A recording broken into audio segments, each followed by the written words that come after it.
commencer. Bienvenue à cette dernière séance. Bienvenue à cette dernière séance, mais non la moindre, de notre cycle de séminaire sur matérialisme, culture et communication. Nous avons le plaisir d'accueillir cet après-midi Aude Guéguin, que vous annoncez ce matin. Aude est agrégée de philosophie docteur de l'Université Paris 1, où elle a soutenu une thèse consacrée à la notion de possible chez Aristote.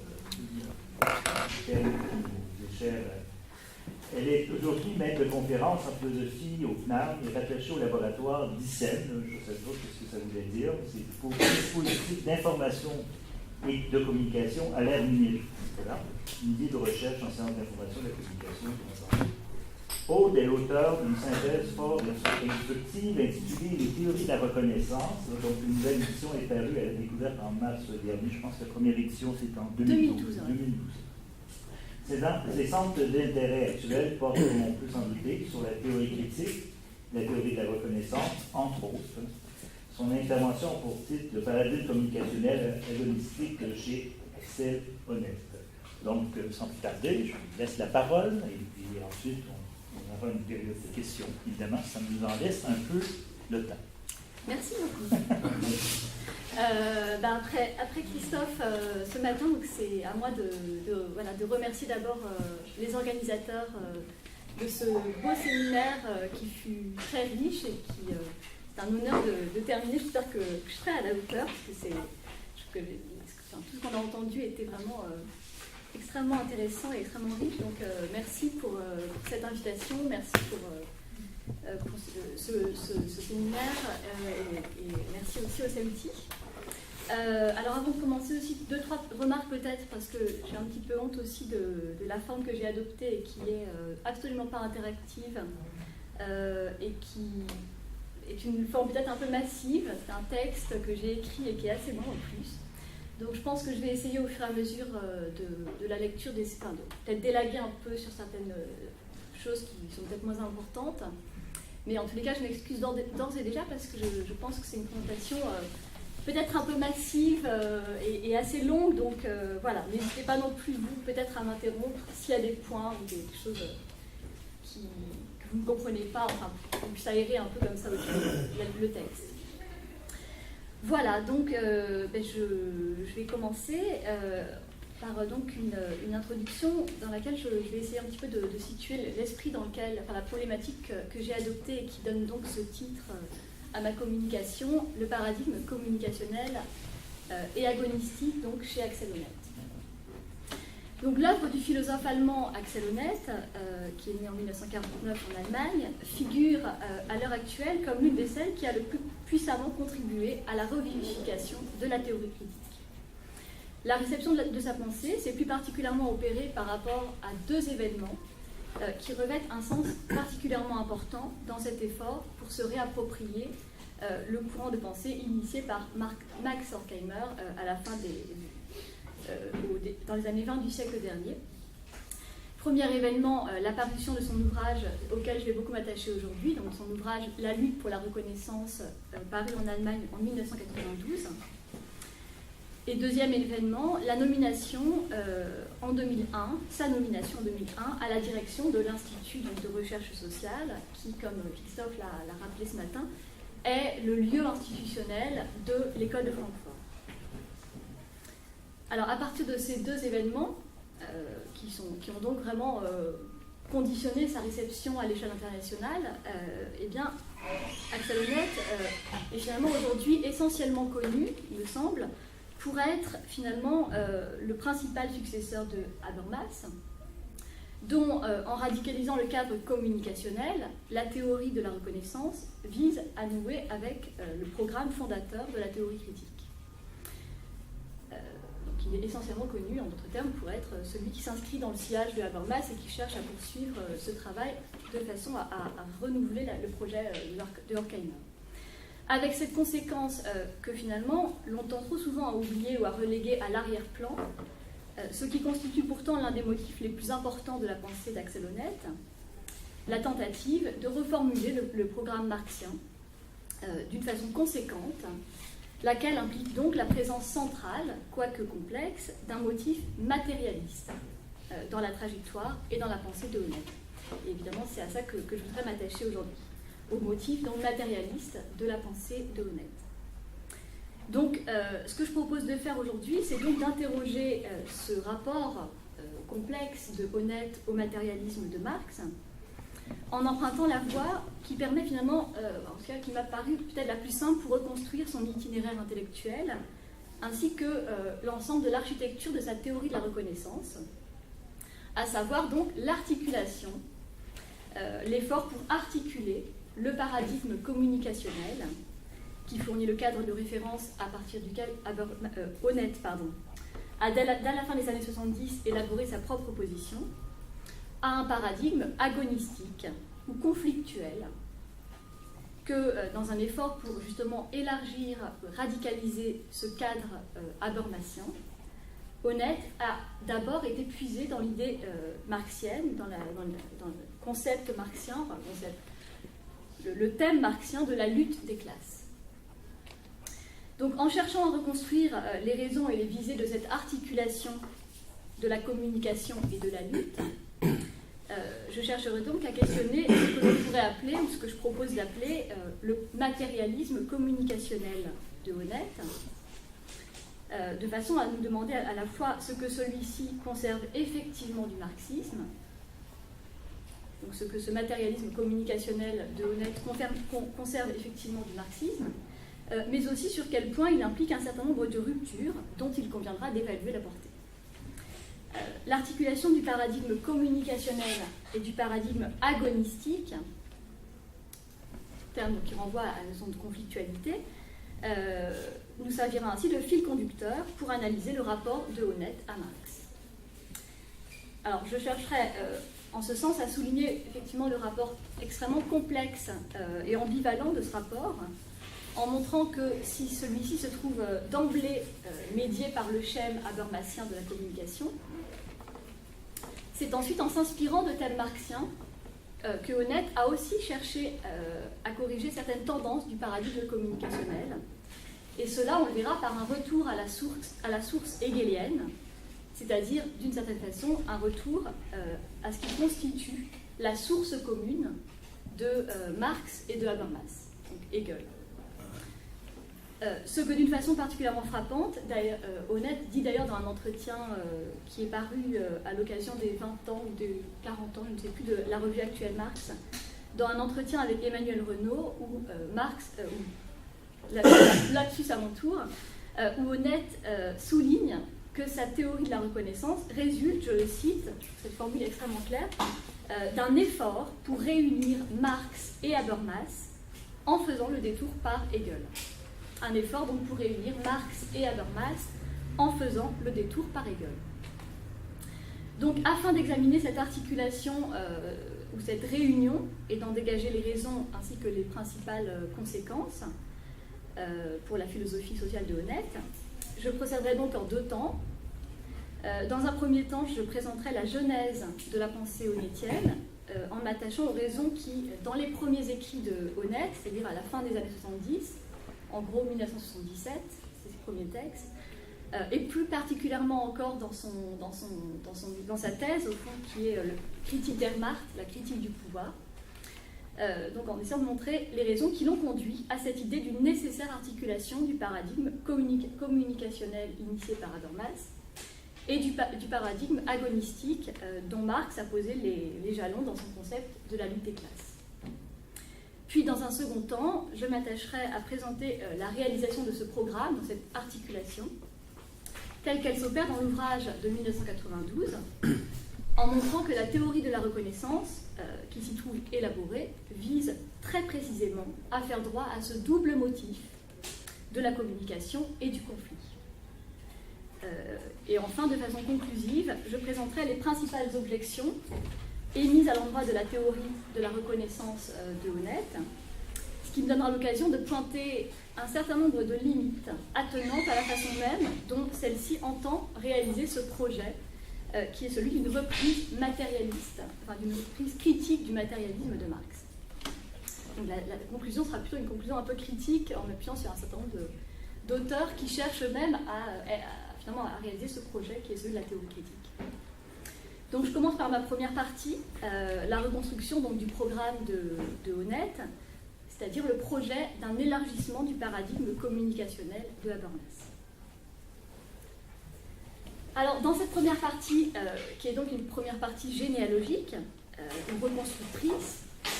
il s'agit donc de revenir en amont de l'ouvrage de 92, c'est-à-dire en amont de la théorie de la reconnaissance, pour comprendre les principales motivations auxquelles celle-ci répond au sein du cheminement intellectuel de Honnête. Nous verrons ainsi que cette théorie de la reconnaissance, entend en fait remplir un programme qui, dans une perspective qui est celle du marxisme occidental, peut être qualifié de matérialiste. Alors pour ce faire, je m'appuierai principalement, enfin en tout cas je me suis appuyée en grande partie dans ce travail sur l'ouvrage de Jean-Philippe de Renty, Beyond Communication, A Critical Study of Axel Honneth Social Philosophy, paru en 2009, et qui, de ce point de vue, présente vraiment un très grand nombre d'intérêts. D'abord, premier intérêt, c'est la première étude systématique qui a été consacrée à l'œuvre de Honneth, c'est-à-dire première étude qui envisage Honneth non pas simplement à partir de son texte de 92, mais qui cherche à le réinscrire dans une trajectoire beaucoup plus globale. Celui ensuite d'aborder cette œuvre d'un point de vue interne ou immanent, c'est-à-dire au fond de reconstruire à la fois dans une perspective génétique la pensée de Honneth, mais également, et c'est quelque chose d'assez, de très intéressant dans ce livre, d'en proposer une critique immanente, c'est-à-dire de pointer les limites finalement de la façon dont l'œuvre de Honneth a cherché à réaliser le programme qu'elle s'était donné, en pointant aussi un certain nombre de tensions, d'échecs, de manquements, qui sont donc autant de défis à surmonter. Et enfin, un dernier intérêt central pour notre propos, qui est que de Renty est peut-être, je crois, l'auteur qui a le plus clairement mis au jour l'importance de ce qu'il appelle les sources marxiennes de la philosophie de Honneth. L'ouvrage de Renty pointant dès l'introduction que, je le cite, l'une des clés exégétiques les plus importantes pour comprendre le but de la philosophie sociale de Honneth réside dans sa relation complexe à Marx. Donc, en s'appuyant sur la reconstruction du projet honnétien que propose de Renty, on peut ainsi, d'une façon d'ailleurs qui est plus analytique que véritablement chronologique, distinguer deux moments principaux dans la genèse de la théorie de la reconnaissance. Un premier moment qui correspond aux premiers travaux de Honneth, dans lesquels celui-ci pose un certain nombre d'exigences ayant directement trait au projet d'une réappropriation critique du matérialisme historique. Et enfin, deuxièmement, un second moment, dont le centre, et c'est là-dessus que je me concentrerai aujourd'hui, se trouve dans l'ouvrage Critique d'Ermarth, donc Critique du pouvoir, paru en 1985, où ce projet de réactualisation du matérialisme prend plus précisément la forme d'une reconstruction critique de la théorie critique de l'école de Francfort, visant par la mise au jour d'un certain nombre de tensions et d'impasses théoriques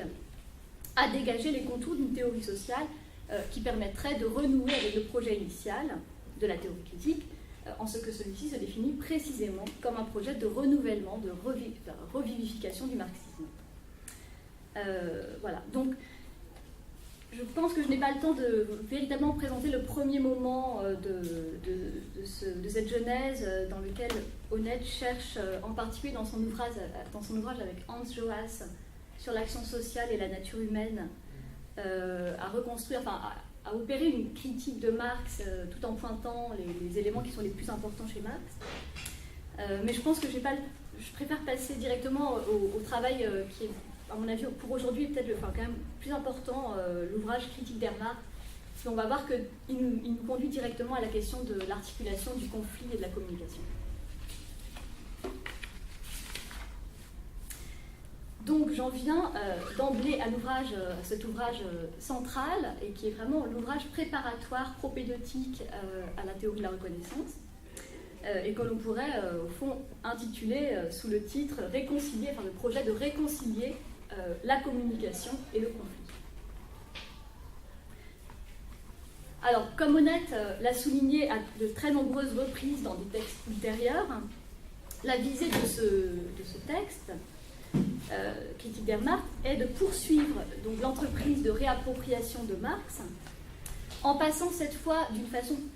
plus directe par une discussion ou une confrontation avec la tradition de l'école de Francfort. Discussion qui à nouveau qui va passer par la méthode de critique immanente ou de reconstruction négative, autrement dit, par une méthode qui est la méthode, pour ceux qui... Je sais qu'ici beaucoup de gens connaissent très bien Honneth. Honneth a une méthode, qui n'est pas forcément explicitée comme telle, mais qui est la méthode qu'il utilise en permanence, qui est de travailler un auteur en cherchant à discerner entre les éléments qui peuvent être réactualisés et ceux qui, au contraire, doivent être abandonnés, ou pour des confusions conceptuelles, ou parce qu'ils sont historiquement invalidés. Donc, c'est cette méthode qu'il va utiliser pour lire les principaux auteurs auxquels il va s'attacher dans ce texte, et qui donc consiste donc au fond à mesurer les réalisations de ses prédécesseurs à leurs propres critères et exigences que Honneth rattache très clairement au programme marxien, c'est-à-dire à celui d'une critique immanente de la société, visant à détecter des potentiels d'émancipation au sein même de la vie et de la praxis sociale. Ou, pour le dire autrement, le projet d'une critique orientée sur et prenant sa source dans la praxis sociale. C'est donc muni de ces critères que Honneth entreprend dans cet ouvrage de revisiter certains moments clés de la théorie critique du XXe siècle, Horkheimer, Adorno et Habermas pour la théorie critique de l'école de Francfort, mais aussi de façon centrale la philosophie de Michel Foucault. Donc, il s'agit donc de réinterroger, de revisiter ces moments clés et d'en interroger les résultats, en essayant à chaque fois de voir quels en sont les intérêts, quels en sont les éléments féconds, mais aussi quelles en sont les impasses ou les limites théoriques. Donc plutôt que de chercher à restituer l'analyse interne de chacun de ces auteurs, ce que ce serait impossible évidemment dans le cadre de cette communication, je chercherai à ne retenir ici que ce qui me paraît le plus important dans la critique que Honneth fait de chacun d'eux, et de mettre plus particulièrement l'accent sur la façon dont, à travers les derniers chapitres de l'ouvrage, il va s'efforcer de réaliser une synthèse entre Michel Foucault et Jürgen Habermas, et on verra une telle synthèse, justement, n'a pas d'autre fin, n'a pas d'autre finalité que de parvenir à penser ensemble la communication et la lutte. Là où, justement, chez Foucault comme chez Habermas,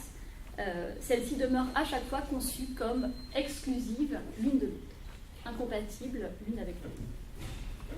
Alors, concernant la reconstruction négative de Adorno et de Horkheimer, je retiendrai par conséquent les principales limites ou impasses théoriques mises au jour par Honneth,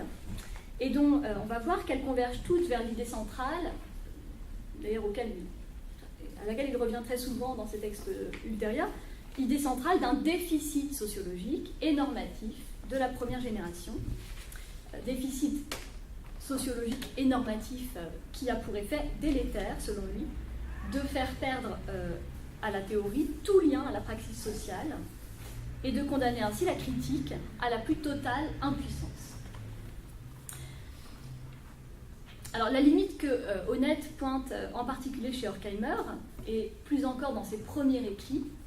c'est-à-dire dans les écrits où celui-ci est encore animé par l'idée d'un potentiel émancipatoire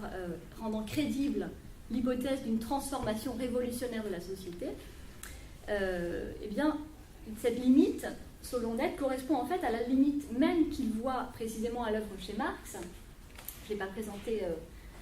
ce point, mais on va le comprendre, et qui est finalement la limite attenante à la thèse marxienne de la centralité du travail. C'est donc la limite du paradigme de ce que Honneth appelle le paradigme productif, en tant que, selon lui, celui-ci a été totalement invalidé, non seulement par l'histoire, mais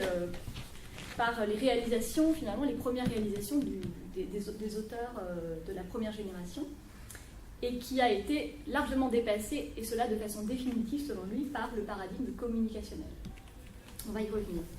Donc dans ses premiers textes, et notamment dans son manifeste de 1937 pour une théorie critique, texte bien connu dont Christophe a dit deux mots ce matin, théorie traditionnelle et théorie critique, Horkheimer fonde en effet le potentiel d'émancipation sur une rationalité, sur une raison, dont la réalisation se trouve entièrement pensée en termes d'objectivation dans et par la coopération d'hommes libres, c'est-à-dire par l'action productrice ou par le travail. Conformément à un motif hegeliano-marxien, Horkheimer rattache en effet la dynamique émancipatrice à l'idée qui est constitutive de la philosophie de l'histoire initiée par Hegel, d'une auto-réalisation de la raison, se jouant à travers un rapport productif à la nature, à travers la transformation de la nature. Ce qui, et c'est là selon Honneth que se situe la limite intrinsèque de la pensée de Horkheimer, aboutit d'emblée à exclure l'ensemble des dynamiques qui forment le cœur de la praxis sociale et qui excèdent très largement ce champ de la production et de l'agir instrumental. Autrement dit, le plan des interactions et des conflits qui traversent la vie sociale et qui lui confèrent, selon lui, sa dimension proprement normative, ainsi que l'a montré Habermas. Limite donc, qui est celle qui est la limite même, selon lui, du matérialisme historique de Marx, tel que Honneth le lit dans ses tout premiers textes dans les années 70, et que Honneth donc rattache ici au déficit, à la thèse d'un déficit sociologique de Horkheimer. Alors, qu'est-ce que ça signifie? Ça signifie, selon lui, l'incapacité, du fait de cette focalisation sur les forces productives, plus que sur les rapports de production, focalisation sur les forces productives plus que sur les rapports de production et sur l'ensemble de l'infrastructure morale de la société, incapacité à rendre compte de la praxis sociale et à enraciner la théorie sur un référent correspondant à une expérience vécue, à une expérience ordinaire. D'où, selon lui, corrélativement à ce déficit sociologique, un déficit qu'il qualifie cette fois de normatif, le défaut d'enracinement dans une sphère pratique vécue, ou le défaut d'immanence, si l'on préfère, induisant du même coup, selon Honneth, une incapacité à rendre compte des attentes morales qui se font jour au sein de l'expérience sociale. Donc ce que le primat du schème ou du paradigme productif, paradigme du travail, finalement en vient à occulter selon Honneth, c'est en réalité la structure même de la praxis, entendue au sens d'une expérience ordinaire et quotidienne des acteurs sociaux. Or, ce que va montrer Honneth dans Critique der Marx, c'est que c'est très précisément ce double déficit, donc sociologique et normatif, qui permet rétrospectivement de rendre compte de la façon dont, d'une sorte d'optimisme et de quasi-déterminisme résultant des prémices d'une philosophie de l'histoire, et qui conduisirent au départ Horkheimer à concevoir la révolution comme une sorte de mouvement qui serait quasiment téléologiquement inscrit dans la structure sociale, Horkheimer a finalement sombré dans un pessimisme radical. Autrement dit, l'inversion de l'idée d'un possible conçu en termes quasi nécessitaristes à celle d'un impossible, c'est-à-dire à celle d'un horizon clos ne permettant plus de penser aucune transformation émancipatrice, ou si on préfère le passage d'un optimisme à un pessimisme, tous les deux excessifs, doit, selon l'analyse qu'en propose Honneth, être rattaché au fait que la philosophie sociale de Horkheimer a, dès le départ, échoué à saisir la vie sociale dans sa normativité immanente, laquelle n'est pas à chercher dans l'état des forces de production, selon le thème marxien, mais est à chercher au sein de l'ensemble des interactions, lesquelles ne se réduisent donc d'ailleurs pas au seul rapport de production. Donc, vraiment une dévaluation du travail ici. Alors, la critique qu'il propose de Adorno, au fond, est tout à fait semblable. Je ne vais pas forcément la présenter parce qu'elle répète beaucoup de choses et au fond, on retrouve vraiment ce thème. C'est un même diagnostic. Il retrouve chez Adorno, à travers, au fond, le négativisme de Adorno, il retrouve cette même cécité à l'expérience sociale, au potentiel émancipateur, et donc ce même diagnostic d'un double déficit de la première génération, qui d'ailleurs, selon lui, s'applique à l'ensemble de la première génération, à l'exception donc du cercle, de ce qu'il appelle le cercle externe, avec des auteurs comme Neumann, Kirchheimer, Benjamin et Fromm, qui, selon lui, ont développé des vues beaucoup plus prometteuses du point de vue de cette de ce projet de saisir le potentiel d'émancipation. Donc, j'en viens directement à ce qui nous intéresse plus particulièrement ici, c'est-à-dire la synthèse de Foucault et de Habermas, qui, en un sens, est un sacré défi, puisqu'on sait à quel point Habermas lui-même a eu des mots durs sur la philosophie de Michel Foucault. Donc, il s'agit de comprendre, enfin, ce que je vais essayer de faire, c'est juste d'essayer de comprendre comment et pourquoi, dans cet ouvrage, tout en adoptant le tournant communicationnel et intersubjectiviste opéré par Habermas à travers sa théorie de la communication, Honneth va néanmoins chercher à étendre le paradigme habermasien de façon à, et c'est un point décisif, y inclure la dimension de la conflictualité, qu'il va donc, on l'a dit, aller puiser dans la philosophie de Michel Foucault, mais cela dans un effort, même si c'est un point assez implicite dans l'ouvrage, pour réhabiliter la thématique marxienne de la lutte des classes. Mais avant de présenter les grandes lignes de cette synthèse, que Honneth s'efforce d'ailleurs d'effectuer dans les tout derniers chapitres de l'ouvrage, et en particulier plus encore dans la postface, il importe de souligner finalement un point assez important pour comprendre le sens de cette articulation, et qui tient au primat dans ce livre, comme dans l'ensemble des textes ultérieurs de Honneth, le primat du cadre communicationnel, puisqu'au fond, ce primat qui peut se lire à différents niveaux, permet d'emblée de comprendre en fait que Honneth, ayant adopté le tournant effectué par Habermas, c'est bien à partir de Habermas, c'est-à-dire c'est bien à partir de la communication qu'il s'agit d'envisager la lutte et le conflit, ce qui signifie, on va le voir, ça aura des implications très importantes dans sa théorie de la reconnaissance, que la communication est conçue comme étant au fondement, c'est-à-dire le point de départ et le point d'arrivée, ou l'horizon de la lutte. C'est là une conception très particulière.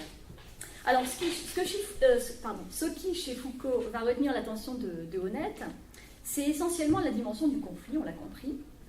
et qui lui semble avoir été mise au jour de façon très féconde au moment où Foucault a effectué son passage d'une théorie du discours à une théorie du pouvoir, ou plutôt à une théorie du micro-pouvoir. La fécondité de l'analytique foucaldienne du pouvoir tient plus précisément à deux éléments distincts. Elle tient d'abord à la prise en considération par Foucault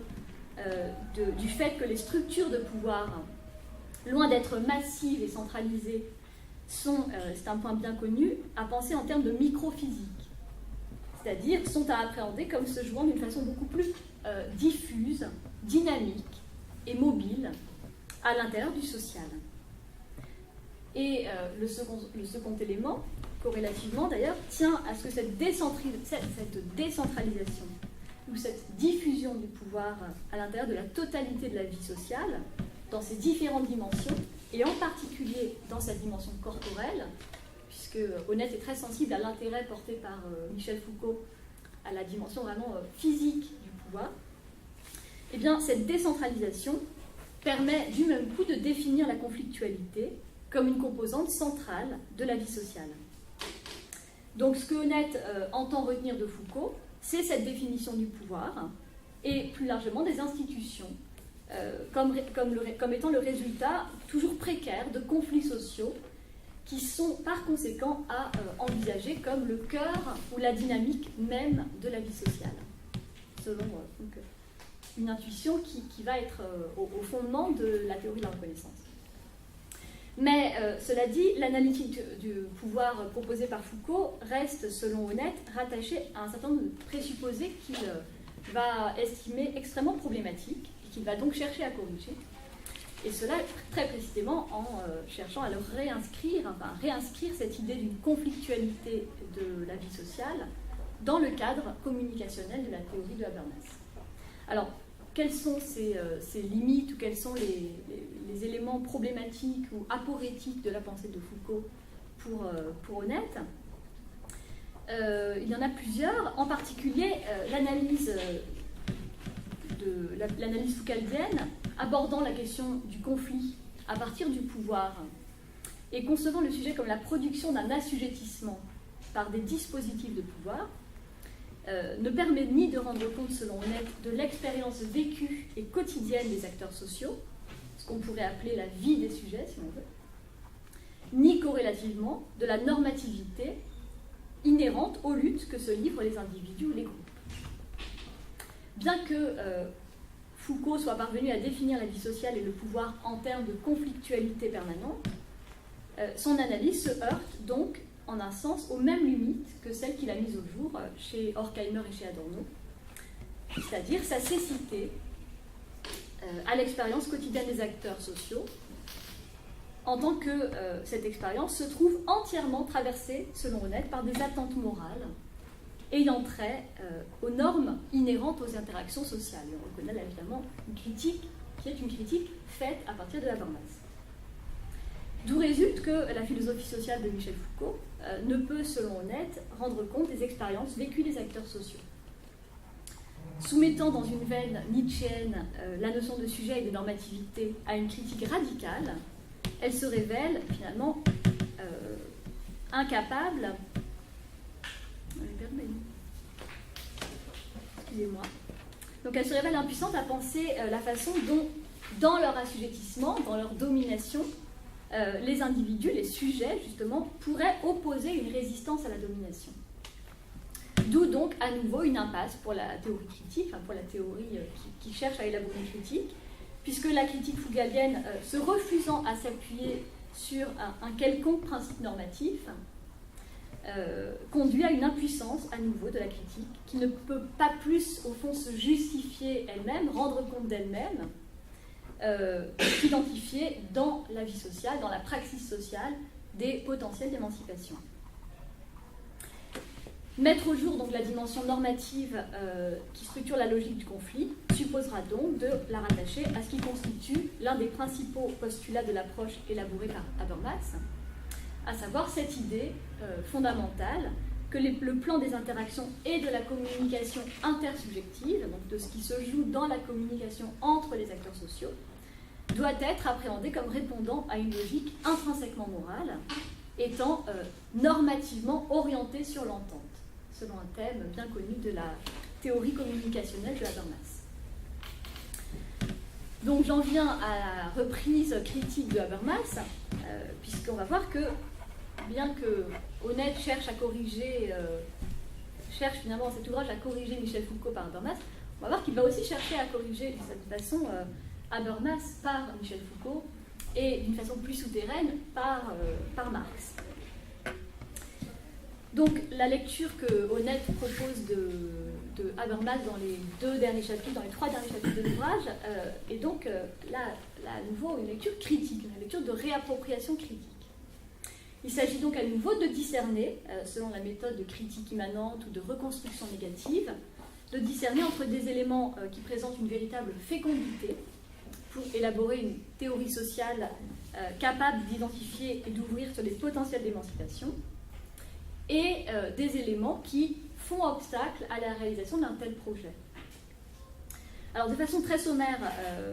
les raisons pour lesquelles Honneth adopte le paradigme habermasien, que Honneth désigne lui-même comme le tournant, expression bien connue, tournant communicationnel ou intersubjectiviste de la théorie critique, qui correspondrait donc à la constitution de la seconde génération par Habermas. Donc ces raisons pour lesquelles Honneth se présente lui-même comme habermasien dans ce texte, comme dans les précédents, tiennent essentiellement à ce que ce tournant a selon lui permis de dépasser donc le déficit sociologique et normatif de la première génération et de restaurer ainsi un lien étroit entre la théorie et la pratique. Récusant le diagnostic unilatéral dont on a parlé ce matin d'une rationalité instrumentale devenue la forme exclusive de notre rapport au monde, selon donc un thème des auteurs de la première génération, et lui opposant celui d'une modernité se définissant par le progrès et la différenciation de deux types de rationalités distinctes, la rationalité instrumentale et la rationalité communicationnelle, Habermas permet de penser une normativité immanente à l'expérience sociale, rouvrant ainsi un accès à la praxis sociale, ce qui est depuis le départ des travaux de Honneth la principale exigence, qui est d'ailleurs une exigence proprement matérialiste. Comme Honneth l'indique dans un article important de 1994 intitulé « La dynamique du mépris », je le cite, « En faisant passer la théorie critique du paradigme de la production à celui de la communication, Habermas a ouvert la perspective sur une sphère sociale qui remplit toutes les conditions permettant d'affirmer l'existence d'une transcendance intramondaine. » Transcendance intramondaine, ça veut dire quoi? Ça veut dire à l'intérieur même de la vie sociale, une transcendance intramondaine. C'est au fond le terme qu'utilise, c'est la notion clé de Honneth pour désigner le potentiel d'émancipation. Quelque chose qui est là à titre au moins d'attente, d'exigence dans la vie sociale et qui n'est jamais, enfin, qui est là mais sans être épuisé et qui appelle donc, qui fonde une critique fondée sur un référent pré-théorique. Donc on voit que c'est bien dans ce texte, comme dans la suite d'ailleurs, la philosophie de Habermas qui fournit ses ressources les plus importantes et son impulsion essentielle à la théorie critique de la société que Honneth cherche à élaborer. Donc ça signifie, ce qui signifie que les reproches que Honneth va lui adresser, dans les textes, dans ce texte comme dans les textes ultérieurs d'ailleurs, ne sont absolument pas à en comprendre de son point de vue comme des tentatives pour dépasser ou pour rompre avec la théorie communicationnelle, mais bien comme un effort visant, j'utilise les termes qu'il utilise lui-même, à l'intensifier, à la radicaliser, et cela en procédant d'une façon interne, de l'intérieur de la théorie communicationnelle, intensifier, radicaliser cette théorie en l'élargissant, en procédant à son élargissement. Or, ce qui justifie la nécessité de cet élargissement, c'est comme le montre Honneth, l'exclusion du conflit hors du champ communicationnel qu'implique le dualisme posé par Habermas entre le système et le monde vécu. Alors, pour présenter de façon très schématique la critique que Honneth va faire de la théorie communicationnelle, je vais m'appuyer sur l'ouvrage de De Ranty qui distingue de façon très intéressante un certain nombre de critiques directrices. Alors, je les présente sans rentrer dans le détail, on pourra y revenir. D'abord, première critique, selon Honneth, une concession, l'idée qu'il y aurait chez Habermas, au fond, une concession à travers la notion de système au fonctionnalisme, dans la mesure où la dimension systémique, qui correspond donc au champ de la reproduction matérielle, est pensée comme étant entièrement régie par une rationalité instrumentale ne faisant place à aucune normativité, à aucune dimension de normativité et de morale. Deuxième critique, et c'est un point particulièrement important pour notre problématique, la désactivation de la problématique marxienne de la lutte des classes.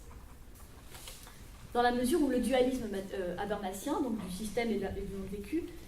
ne permet pas de penser la question pourtant centrale des relations de pouvoir et des conflits que les différents groupes sociaux se livrent dans leur interprétation des normes et des valeurs. Donc, un fonctionnalisme, une désactivation de la problématique de la lutte. Troisièmement, et de façon d'ailleurs directement liée là aussi au résidu fonctionnaliste de Habermas, la réduction du travail, donc qui était la pièce centrale du dispositif chez Marx, réduction du travail à une sphère strictement instrumentale et dont Honneth montre qu'elle conduit de façon extrêmement problématique à en interdire toute critique.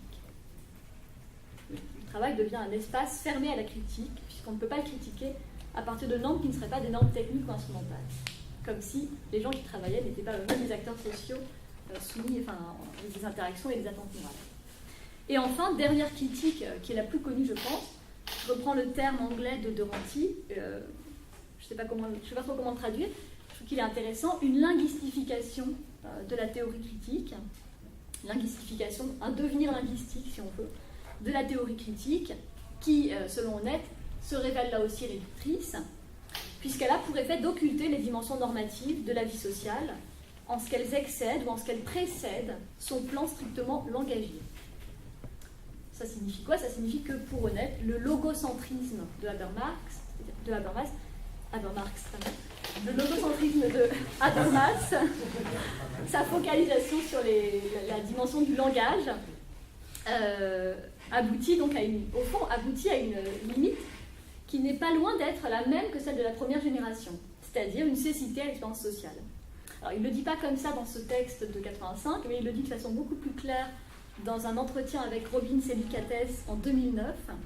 où Honneth dit d'une façon beaucoup plus crue et beaucoup plus directe, les expériences quotidiennes des acteurs sociaux ne trouvent aucune place dans la théorie de Habermas. Voilà, donc l'accent mis sur la dimension langagière ne permet pas de rendre compte de ce qui se passe réellement dans les interactions sociales. Donc, ce qui s'avère aporétique chez Habermas, et la façon dont il a conçu la communication, c'est donc essentiellement, on le voit, l'hypothèse systémique, dans la mesure où elle donne lieu à un dualisme qu'il convient, selon Honneth, de soumettre à une critique radicale. Suivant la lecture qu'il en fait, ce dualisme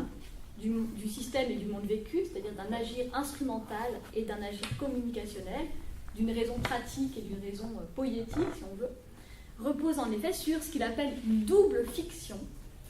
qu'il s'agit donc de dépasser. Alors, du côté du système et de la reproduction matérielle, la fiction d'un monde sans normes, d'un monde sans normes morales, soumis à la seule rationalité instrumentale, c'est-à-dire d'un monde séparé de la sphère de la praxis communicationnelle ordinaire, et qui ne permet donc pas de penser les dimensions morales du travail. Et du côté du monde vécu, celle d'un monde sans rapport de pouvoir, où toute tension conflictuelle se trouve dès lors pensée en termes de colonisation du monde vécu, c'est-à-dire en fait en termes de pathologie sociale. Dès qu'il y a du pouvoir, dès qu'il y a de la lutte, dans le champ de la communication, c'est qu'on est dans une situation pathologique. Donc ça, c'est un point qui, pour Honneth, est tout à fait problématique. Donc, c'est dans cet effort pour dépasser ce dualisme et cette double fiction de Habermas qu'il s'agit, selon Honneth, d'introduire la dimension du conflit et du pouvoir dans le champ de la communication, en montrant que la communication, loin d'être, comme le conçoit Habermas, à penser comme étant l'autre de la communication, ce qui la met en danger, ce qui la menace, doit au contraire être envisagée comme étant au principe même de sa dynamique. Donc, le conflit n'est pas ce qui est à l'extérieur et ce qui menace ce qui est le contraire, c'est ce qui est au contraire la force motrice de la communication. Donc, de cette nécessaire articulation de la communication et de la lutte, doivent ainsi, donc, comme va le montrer Honneth, résulter un certain nombre de conséquences pour la théorie de la communication qu'il entend pour sa part développer et qu'il réalisera dans l'ouvrage de 1992. Je vais très vite pour les implications, puisqu'on y reviendra dans l'analyse du texte de la lutte pour la reconnaissance. Première implication, le champ de la communication ne doit plus être pensé en termes purement linguistiques, mais doit être étendu à l'ensemble des dimensions dans lesquelles se jouent les interactions, et en particulier les dimensions corporelles, émotionnelles, affectives. Suivant une inspiration que Honneth ici trouve dans la tradition de la phénoménologie française, et en particulier chez Merleau-Ponty et chez Sartre, mais également dans l'anthropologie de Feuerbach, à laquelle il a consacré une partie importante de son ouvrage avec Joas. Deuxième implication, la communication, étant à penser en termes de conflit, ne doit plus être pensée d'une façon aussi harmoniciste que chez Habermas, mais doit intégrer une dimension de négativité, suivant donc là une inspiration à nouveau française, que Honneth a trouvée chez Foucault,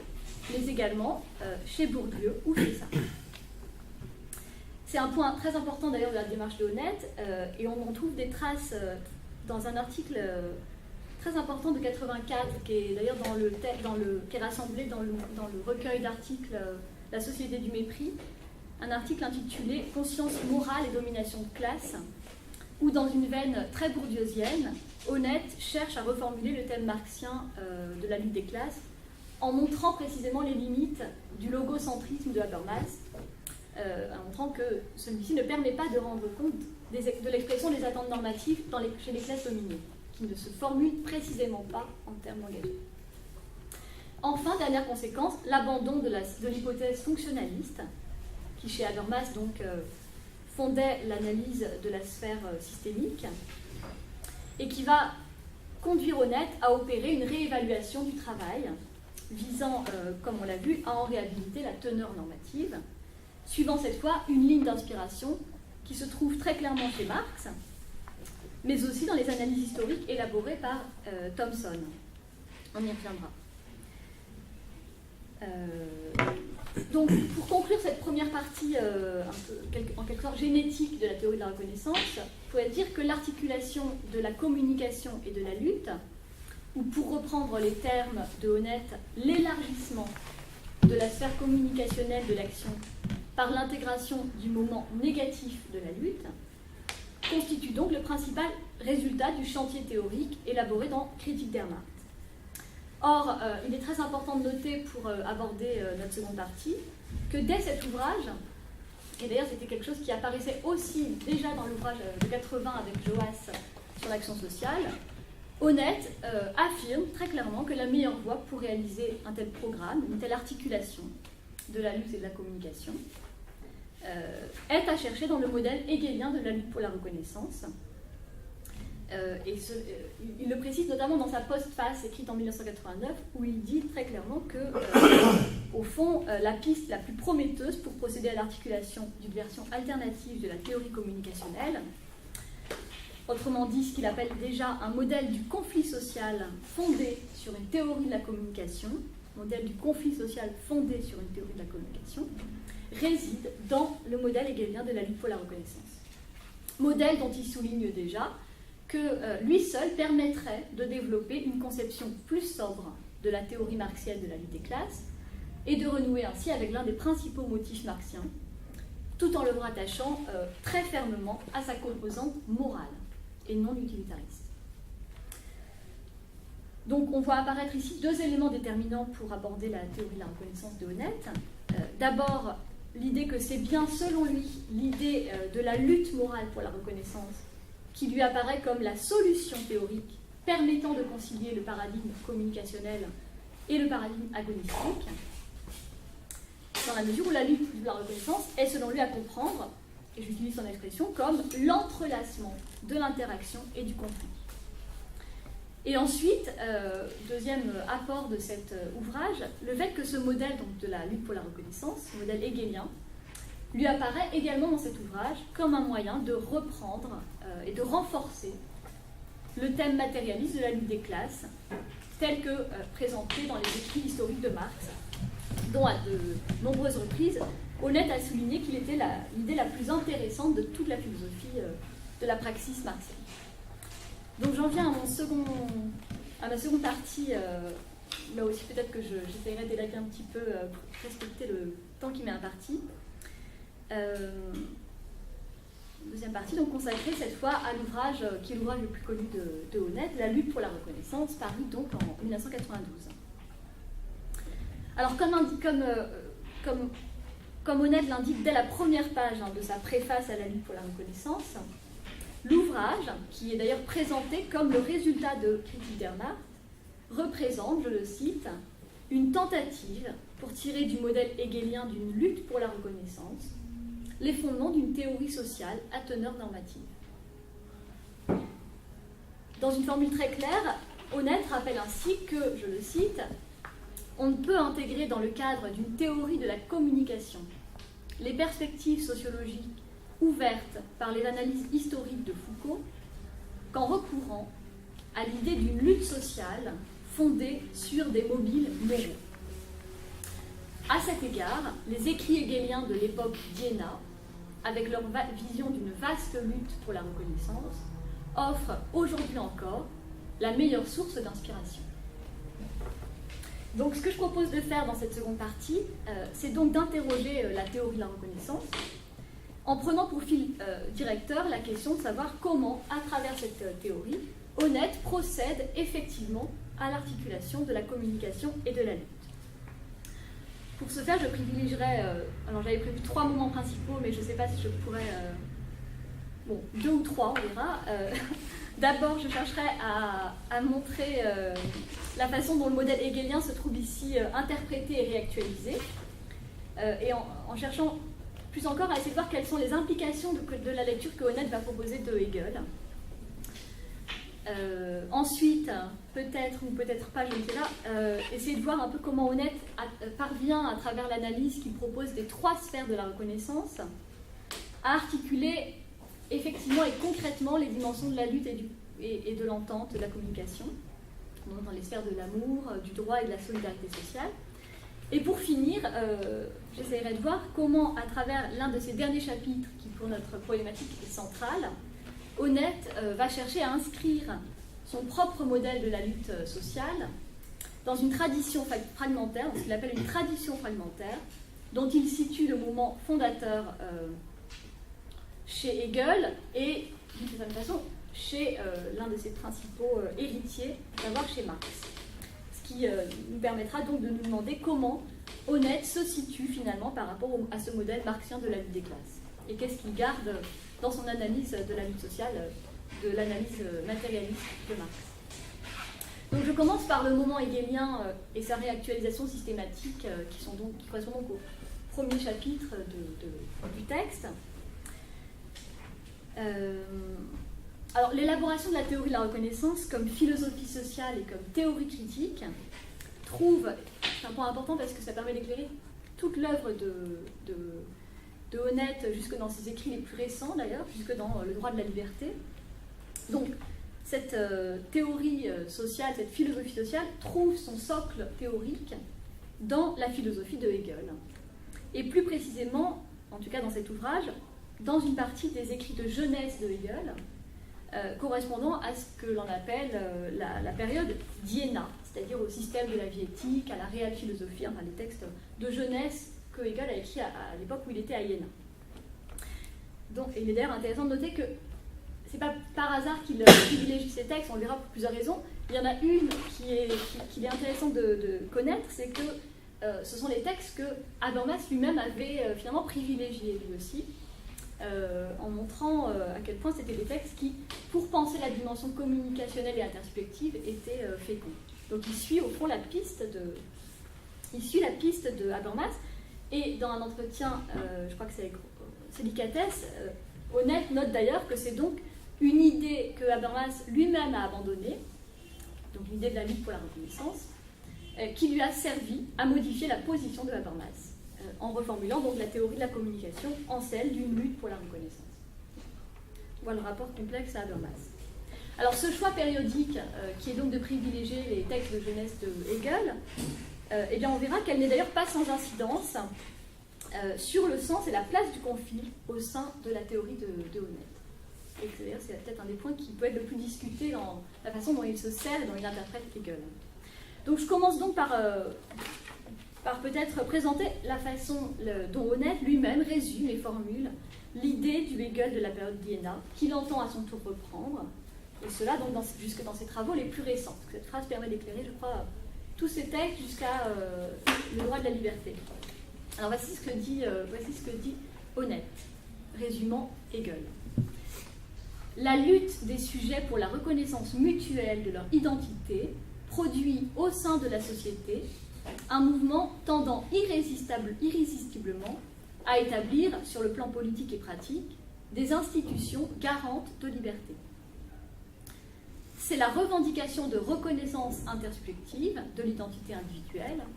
qui introduit d'emblée une tension morale dans la vie sociale. C'est elle qui pousse sans cesse le progrès social et, par la voie négative d'un conflit reconduit par paliers, mène progressivement à un état de liberté vécu dans l'élément de la communication. Là, on a absolument tous les principes de la façon de l'articulation de la communication et de la lutte, puisqu'on voit à quel point l'idée hegelienne est selon lui vraiment comprise comme l'idée de la scission qui sans cesse est reconduite, mais sans cesse aussi se réconcilie. Une sorte de dialectique hegelienne. Alors toute l'argumentation de Honneth va ici consister à montrer que le modèle hegelien de la lutte pour la reconnaissance doit en fait être compris comme la reprise, et en un sens l'inversion ou la transgression, du modèle de la lutte sociale, qui, à la naissance de la philosophie sociale et politique moderne, fut d'abord introduite, selon lui, par Machiavel, puis sous une forme plus systématique encore, par Hobbes dans le Léviathan. Alors, le modèle développé par Hegel dans les écrits d'Iéna doit donc, selon Honneth, être lu comme un contre-modèle de la lutte, visant à dépasser et à renverser le modèle dominant. Donc, pour comprendre ce qui fait, selon Honneth, l'intérêt de Hegel, l'intérêt du modèle hegelien, il est donc nécessaire, de façon négative, d'identifier les éléments auxquels celui-ci, tel que lu par Honneth, permet de s'opposer, en quoi le modèle de Hegel permet d'opposer un contre-modèle au modèle hobbesien et machiavélien. Or, ce qui apparaît, et d'ailleurs de façon très cohérente par rapport à l'ensemble de ses travaux antérieurs jusque dans ses textes de 77,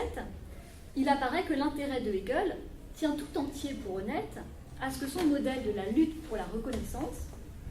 a finalement permis d'inverser ce qu'il lit comme la tendance finalement propre, tendance dominante de la philosophie sociale moderne, à savoir la tendance à poser la lutte pour la conservation de soi comme le fondement même du social. Hegel, tel que lu par Honneth, va en effet chercher à s'opposer aux deux prémices qui se trouvent au fondement du modèle de Hobbes comme de Machiavel, et qui sont les prémices avec lesquelles lui-même Honneth ne cesse de s'expliquer et ne cesse de chercher à dépasser. À savoir donc premièrement une prémisse que l'on pourrait qualifier d'atomiste ou d'individualiste, consistant en d'autres termes à poser une primauté de l'individu sur la relation. Première prémisse, une prémisse atomiste, l'atomisme de l'idée que l'individu précède le corps social et en un sens lui est opposé. Et deuxièmement, une prémisse utilitariste consistant à poser que la lutte que les individus ou que les groupes se livrent donc cette lutte ne poursuit d'autre fin que celle des intérêts matériels et de pouvoir de chacun. Donc tout l'intérêt de Hegel, pour Honneth, est d'avoir réussi à reformuler cette idée de la lutte en un sens radicalement différent, puisqu'il a réussi à articuler le modèle de la lutte sociale à des prémices qui ne sont plus atomistes et utilitaristes, mais à des prémices intersubjectives et morales. Avec cette conséquence décisive, selon Honneth, que la lutte pour la reconnaissance, par contraste avec la lutte pour l'existence, ne vise plus, dans la perspective hegelienne, à assurer sa survie individuelle et à maximiser ses intérêts égoïstes, propres, mais elle vise, au contraire, à se constituer comme un être libre, suivant une logique qui est donc de nature intrinsèquement morale. Donc le point le plus important dans la reconstruction proposée par Honneth réside donc dans la façon dont Honneth repère dans la philosophie de Hegel une voie extrêmement féconde pour coupler le modèle de la lutte à des prémices intersubjectives et morales. Comme il l'avait déjà noté dans sa postface à Critique der Macht, l'idée hegelienne permet en effet d'élargir le paradigme communicationnel de Habermas en y intégrant la conflictualité définie à la fois comme la force motrice de la vie sociale et comme son fondement normatif. Dans cette perspective hegelienne renouvelée, c'est donc l'ensemble de la réalité sociale qui se doit d'être lu comme étant, je le cite, traversée par une tension intérieure dont toute l'importance tient à ce qu'elle apparaît d'emblée comme, je le cite à nouveau, un événement éthique. Donc, la lutte pour la reconnaissance est un événement éthique. Mais pour prendre toute la mesure de cette inspiration hegelienne, il faut également souligner que celle-ci conduit aussi Honneth à privilégier d'emblée, c'est un point très important, l'idée que le conflit, et c'est d'ailleurs ce qui permet de le lire selon ce paradigme communicationnel de Habermas, que le conflit donc se trouve normativement, voire téléologiquement, orienté sur l'entente et la communication, ou, pour le dire avec Hegel, sur la réconciliation. Je cite à nouveau commentaire de Honneth, parlant du modèle hegelien. Le mouvement de la reconnaissance, qui fonde toute relation éthique entre sujets, se compose ainsi d'une succession de conflits et de réconciliations, qui se résorbent les uns dans les autres. alors, je ne peux pas forcément approfondir, je n'irai pas plus loin dans la construction honnêtienne du modèle du jeune Hegel, mais peut-être quand même, peut-être important d'en retenir quand même les éléments les plus déterminants pour notre problématique, qui sont, je pense, déjà assez clairement apparus, mais voilà, essayer de les dégager plus clairement. Premier point important, la reconstruction opérée par Honneth, comme on l'a vu, permet à la fois, sur un plan oppositionnel, d'identifier les éléments auxquels celui-ci cherche à s'opposer dans son analyse du conflit social, à savoir donc les prémices atomistes et utilitaristes. C'est donc les deux repoussoirs de Honneth. Et sur un plan positif ou affirmatif, les prémices sur lesquelles il entend, lui, fonder son propre modèle de la lutte, à savoir donc des prémices morales et intersubjectivistes ou communicationnelles, parce que les termes sont équivalents chez Honneth. Et deuxième point important, et peut-être plus important encore, on voit qu'en adoptant le modèle hegelien, et plus encore celui de la période d'Iéna, en lequel la lutte pour la reconnaissance se trouve exclusivement pensée sous l'horizon de la réconciliation et donc du dépassement du conflit, dans la scission, dans l'unité retrouvée, la perspective que Honneth adopte est d'emblée celle d'un conflit à dépasser et dont la finalité immanente réside donc dans l'abolition du conflit, dans la réconciliation. Ce qui permet d'ailleurs de comprendre pourquoi Honneth écarte si vite, parce qu'au fond il écarte très très vite les textes de la phénoménologie de l'esprit, où les figures clés de la lutte à mort et de la maîtrise et de la servitude, dont on sait le rôle central qu'elles ont joué chez Marx ou chez Kojève, et chez d'autres marxistes. Donc, on sait que ces textes sont très, très importants d'un point de vue marxiste, et que ce sont précisément des textes qui permettent ou qui invitent à penser des formes de lutte beaucoup plus radicales et, en un sens, absolument inconciliables avec un horizon de réconciliation. Bon, on y reviendra. En tout cas, c'est important de voir que dans ce choix périodique des textes de Hegel, il y a aussi une décision théorique. La lutte doit être pensée en termes de résolution. Et on écarte les textes où la lutte, chez Hegel, ne peut pas être pensée, ne donne lieu à aucune résolution possible. Donc ça, c'est un choix théorique assez important. Donc au final, bien que le modèle hegelien se doive, selon Honneth, d'être soumis à une réactualisation systématique, en raison notamment de ses prémices idéalistes ou métaphysiques, puisqu'on sait que la philosophie de Hegel est une philosophie de l'esprit, et que donc ce modèle doit être refondé sur des bases empiriques. Donc on sait que Honneth va aller les chercher dans la philosophie sociale de Mead, dans la psychologie sociale de Mead. On voit néanmoins que c'est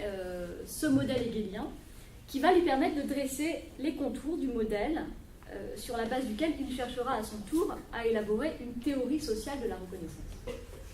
Le socle théorique est vraiment la principale référence est une référence hegelienne. Il est par ailleurs très intéressant de noter pour notre propos que au moment où Honneth affirme qu'il lui faut procéder à cette réactualisation systématique, il le fait en soulignant, je le cite, la nécessité de s'inscrire dans le tournant historico-matérialiste des successeurs de Hegel, citant ici Marx et Feuerbach. Plus encore, Honneth remarque que l'intérêt de la psychologie sociale de Mead, intérêt qui tient à ce qu'elle permet d'établir sur des présupposés purement naturalistes l'idée que les sujets humains doivent leur identité à l'expérience d'une reconnaissance intersubjective.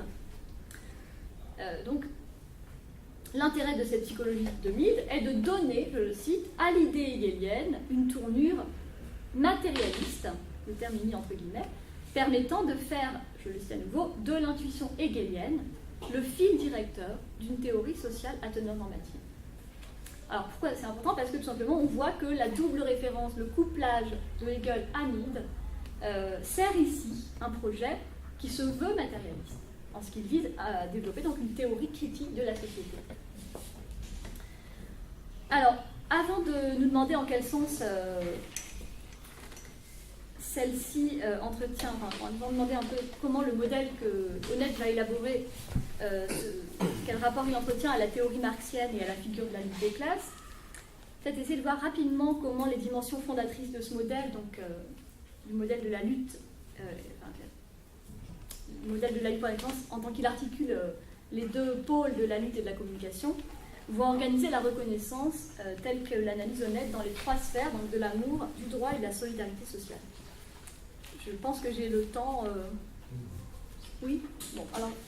je pense que je devrais pouvoir tenir 1 heure et demie dans ce cas-là. Donc, je commence par... je présente rapidement les trois sphères de la reconnaissance, même si c'est peut-être, je pense, le point le plus connu de la théorie de Honnête, en essayant de voir comment, à l'intérieur de chacune d'elles, le pôle de la lutte et de la communication vont s'articuler concrètement. Comment la décision théorique d'articuler la lutte à la communication va s'opérer dans chacune des sphères. Alors, pour procéder à cette problématisation des trois sphères, je vais donc commencer par en rappeler rapidement la logique globale, logique qui est celle de la constitution de l'identité et de l'autonomie à travers le mouvement de la reconnaissance réciproque. L'idée générale de Honnête, telle qu'elle se trouve établie à partir du couplage de Hegel et de Mead, réside en effet dans cette prémisse générale que, je le cite, les sujets ne peuvent parvenir à une relation pratique avec eux-mêmes, une relation pratique avec eux-mêmes, c'est un rapport positif à soi, que s'ils parviennent à se comprendre à partir de la perspective normative de leur partenaire d'interaction. On voit ici que Honnête parle en termes très médians. À partir de cette prémisse générale, il va donc s'agir de montrer à travers chacune des trois sphères de la reconnaissance comment cette relation pratique à soi se trouve effectivement conditionnée par une reconnaissance d'un type à chaque fois spécifique, mais comment aussi il peut se trouver empêché ou meurtri par l'expérience morale du mépris ou du dénigrement. Donc le schéma général de la reconnaissance, à partir duquel Honnête va examiner de façon détaillée et empiriquement contrôlée chaque sphère, peut par conséquent se résumer de la façon suivante, ce schéma général, la construction de la relation pratique à soi et de l'autonomie, donc la façon dont l'individu va élaborer une autonomie, se joue dans le mouvement communicationnel de la reconnaissance que l'autre m'accorde en tant que celle-ci permet de se voir confirmée dans son identité. D'où il va résulter, c'est un point bien connu, que, inversement, l'absence de reconnaissance, sous la forme ou la catégorie générale du mépris, va donner lieu à des blessures morales qui empêchent l'individu de développer une relation positive à soi, affectant du même coup la possibilité pour lui de développer une autonomie. Où l'on voit d'ailleurs que l'un des éléments les plus intéressants et les plus originaux de la thèse de Honnête, c'est que, au fond, elle permet de s'opposer à toute une tradition de la philosophie moderne, dont on pourrait situer le point de départ peut-être chez Descartes,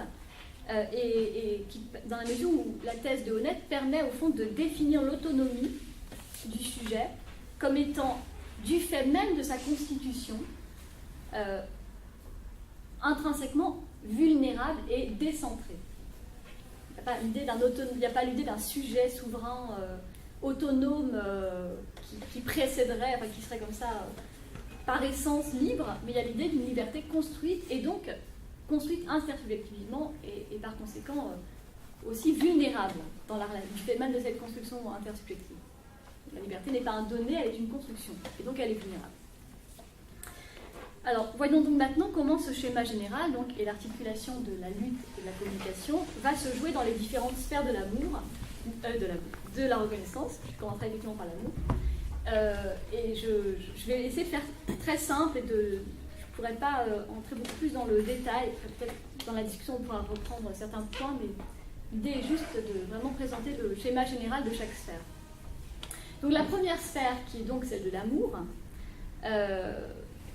désigne, selon Honnête, le plan intersubjectif et communicationnel des relations affectives. C'est la première sphère, selon Honnête, selon une primauté d'ailleurs, qui est à entendre à la fois en un sens chronologique, puisqu'il va l'analyser à partir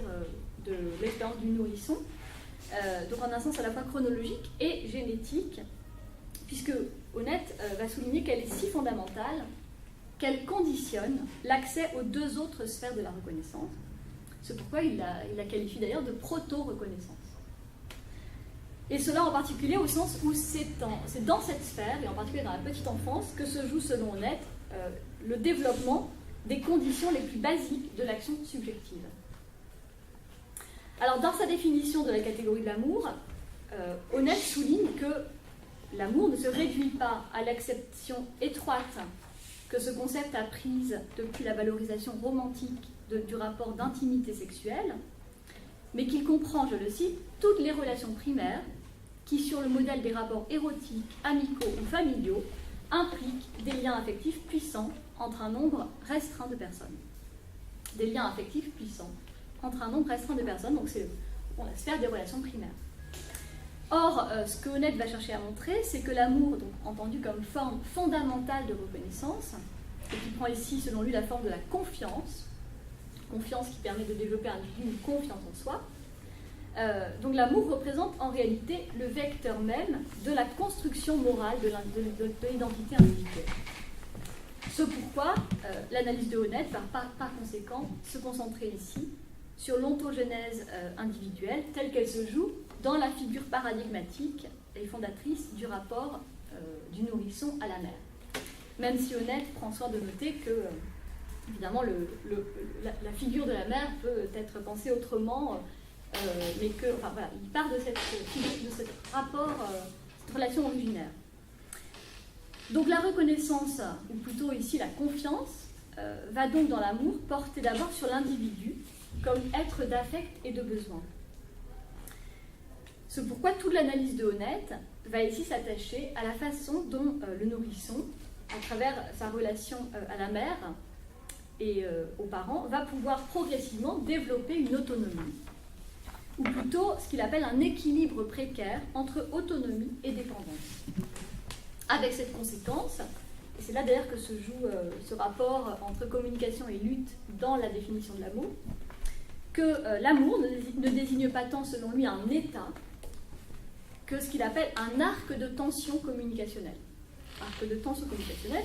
qui relie continuellement l'expérience de la capacité d'être seul à celle de la fusion symbiotique avec l'autre. Que ce soit donc, selon lui, dans la sphère à la fois de l'enfant, mais aussi de l'amour ou de l'amitié. Donc l'amour, c'est, pour utiliser encore une autre définition que donne Honneth, qui permet à nouveau de saisir un peu le sens de ce que peut signifier ici l'articulation de la lutte et de la communication, la tension entre sacrifice symbiotique et affirmation individuelle de soi, que Honneth rattache finalement au concept clé de ce qu'il appelle une symbiose réfractée par la reconnaissance. Alors, je n'irai pas plus loin dans l'analyse de Étienne de l'amour, qui est très riche de ressources empiriques et qui discute de très près les thèses de Winnicott et de Jessica Benjamin. Mais simplement, je crois que ce qu'on peut retenir, c'est que, en tout cas, dans l'amour, la façon dont la dimension communicationnelle et conflictuelle vont pouvoir se connecter, s'articuler, c'est entièrement dans cette idée d'une agressivité, par l'agressivité du nourrisson, qui est ce que retient ici Honneth, l'agressivité. Contrairement aux thèses de la psychanalyse freudienne, Honneth privilégie plutôt l'analyse de la relation d'objet développée par des auteurs comme Winnicott. Cette relation d'agressivité, elle n'est pas à penser comme quelque chose qui serait de l'ordre d'une pulsion de mort ou d'une pulsion d'agressivité. Elle est plutôt de l'ordre d'une lutte pour la reconnaissance. Et au fond, une lutte visant à vérifier que l'autre existe objectivement et que même si je l'agresse, il ne va pas pour autant me retirer mon amour. Donc ça va permettre de développer à l'enfant une confiance dans l'autre, se voyant aussi. Donc, voilà, je ne rentre pas beaucoup plus loin, mais il y a cette idée que l'agressivité, il y a une redéfinition, selon Honneth, qui est possible de l'agressivité et de la pulsion de destruction,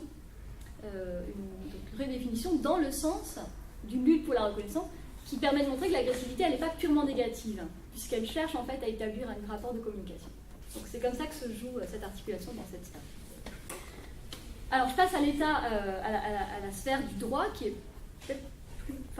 plus riche concernant les analyses de cette dimension conflictuelle. Donc la sphère du droit, qui constitue, comme on sait pour Honneth, la seconde sphère de la reconnaissance, et qui correspond donc à une relation de type juridique. Alors, comme le souligne d'emblée Honneth, cette seconde sphère de la reconnaissance à l'inverse de la première, même si c'est un point qui n'est pas forcément toujours, sur lequel Honnête revient dans d'autres textes et le dit un peu autrement, mais la seconde sphère, c'est-à-dire la sphère du droit, elle est clairement à penser comme une production historique. Une production historique, puisque, au fond, elle est fondatrice de la modernité et de sa dynamique historique même. Contrairement à l'amour qui porte, comme on l'a vu, sur l'individu envisagé dans ce qu'il a de plus singulier et de plus affectif, le droit ici porte sur la personne humaine. C'est au fond le moment, comme dit De Renty, c'est le moment kantien de la pensée de Honnête, cette sphère du droit. Porte sur la personne humaine envisagée dans son universalité. Donc reconnaître une personne dans son humanité, selon un thème kantien,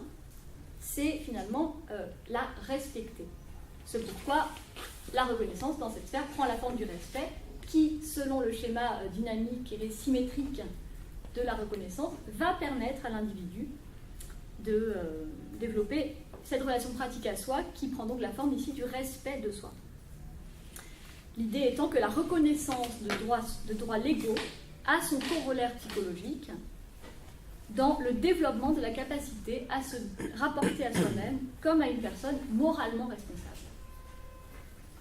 Or, ça c'est un point assez important pour notre sujet, puisque ce que Honnête va finalement chercher à montrer, c'est que cette forme de reconnaissance juridique, qui a donc émergé avec la modernité,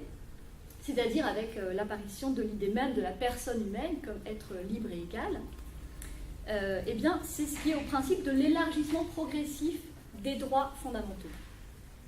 Alors, au fond, Honnête, ici, appuie toute son argumentation sur la périodisation qui a été proposée par Thomas Marshall dans un article Citizenship and Class Social, qui voit le développement historique des sociétés modernes comme celui d'un nivellement égalitariste des classes sociales, avec, selon la périodisation opérée par Marshall, la conquête des droits civils au XVIIIe, la conquête des droits politiques au XIXe et la conquête des droits sociaux au XXe siècle. Donc, ce que va montrer Honnête en s'appuyant sur cette thèse, enfin sur cette analyse de Marshall, c'est au fond que l'exigence de la reconnaissance juridique, qui se fait droit avec les Lumières, en fait avec l'émergence de la modernité et des Lumières, eh bien, elle est d'emblée mue par un idéal, on pourrait presque dire en termes kantiens un idéal régulateur d'ailleurs, qui est celui d'une égalité de l'ensemble des membres de la communauté politique à participer à la volonté générale. Idéal qui est donc solidaire, selon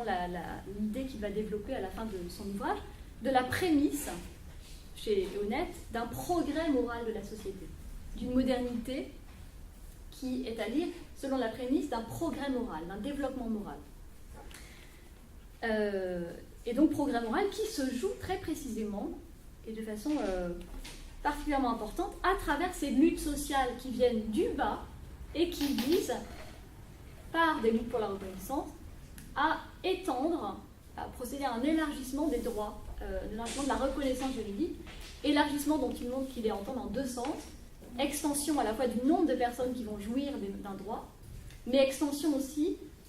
des droits que chacun va pouvoir se voir reconnu. Donc une double extension à la fois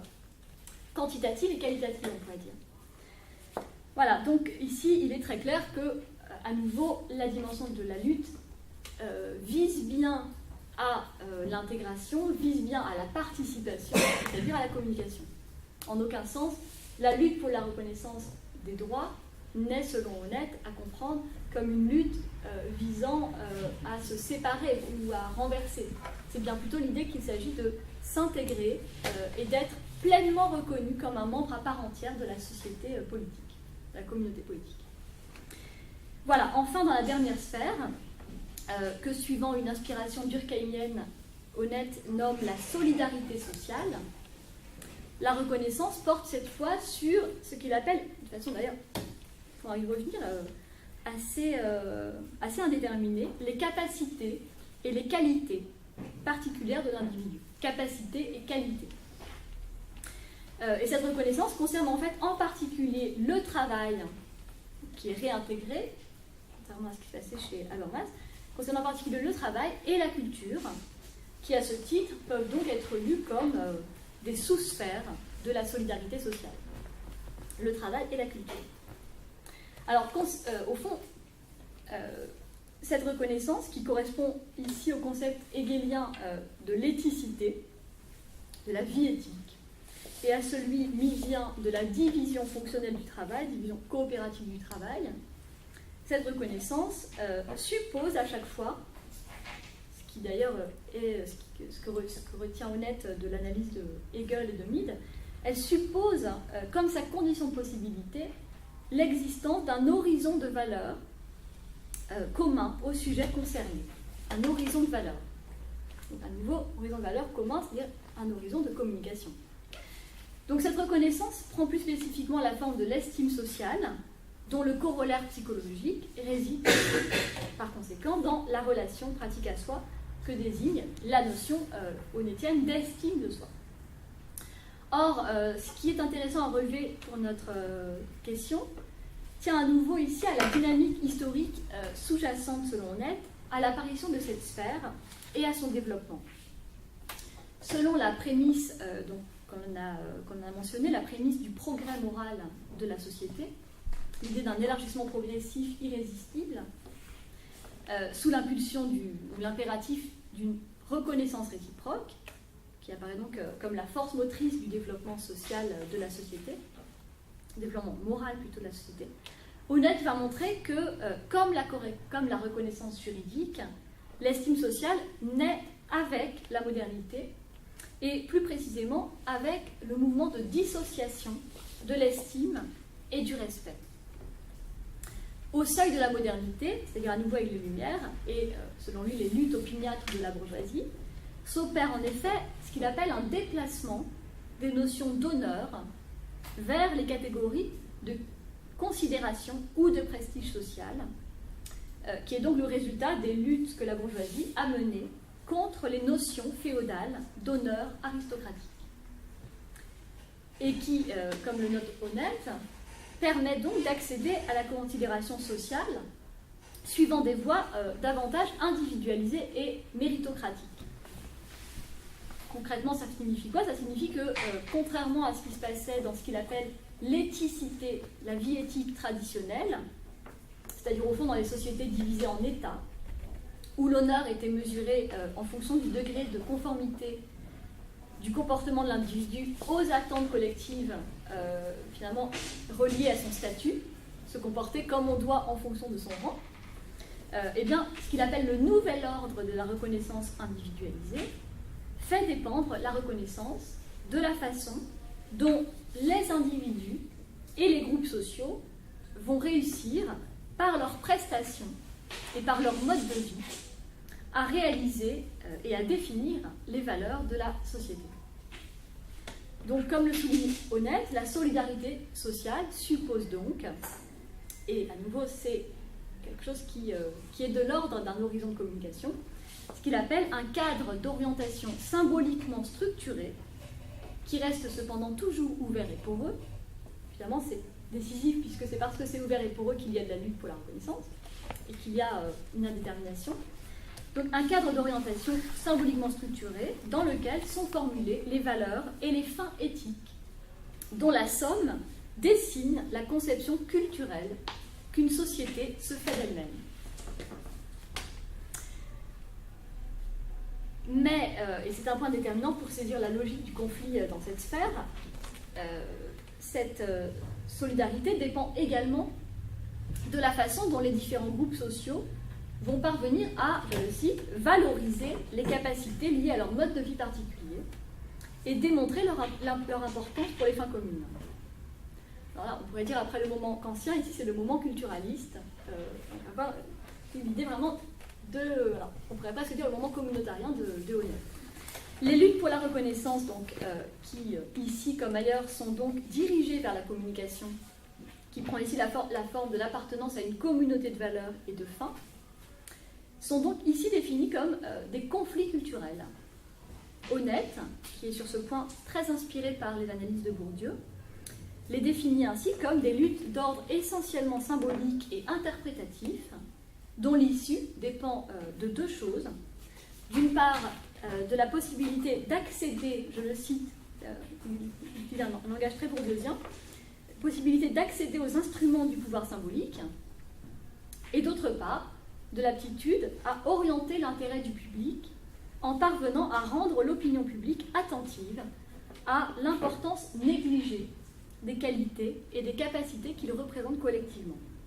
de façon donc à, je le cite à nouveau, accroître la valeur sociale ou la considération dont leurs membres jouissent au sein de la société.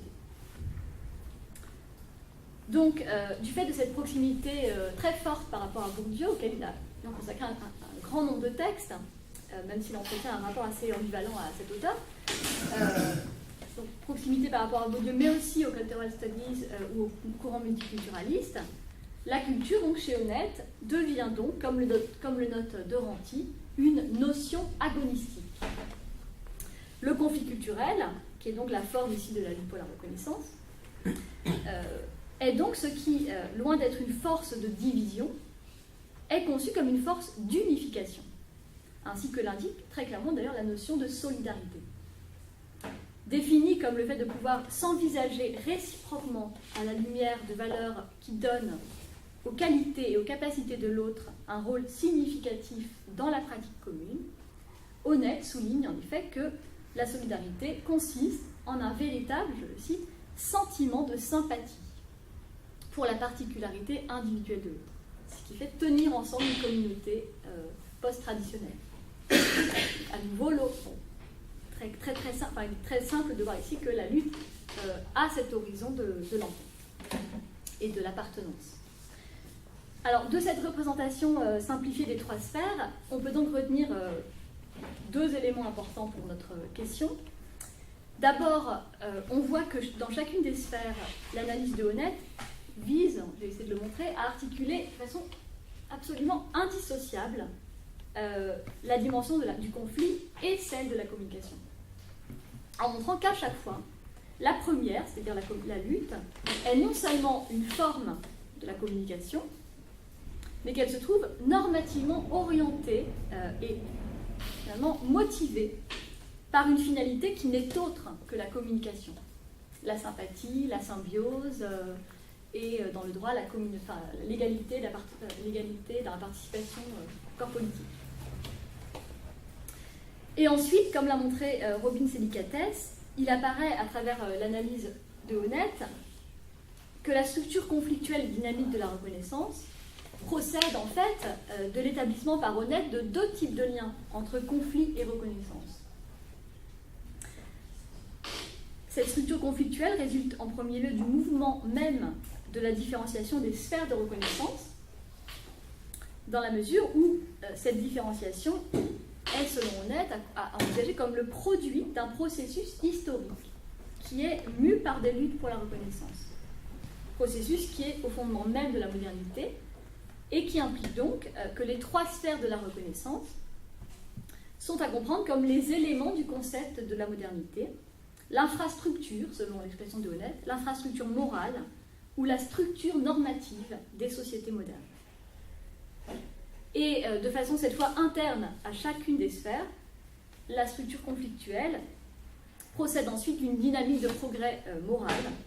visant à l'extension ou à l'élargissement continu et reconduit par paliers des principes de reconnaissance qui se jouent donc à nouveau par le biais de luttes sociales, même si évidemment ce point ne vaut que pour les sphères, selon Honneth, en tout cas il ne vaut que pour les sphères de la solidarité et du droit. Pas forcément le cas dans la sphère de l'amour, puisque dans la sphère de l'amour, les principes de reconnaissance sont trop particuliers pour être généralisés et donner lieu à des mouvements sociaux. Voilà, donc on voit que c'est l'écart entre la normativité des principes de reconnaissance et les institutions sociales existantes, ou encore ce qu'Honneth nomme le surplus de validité ou l'excédent non épuisé des principes de reconnaissance, qui représente la principale source de la dynamique conflictuelle,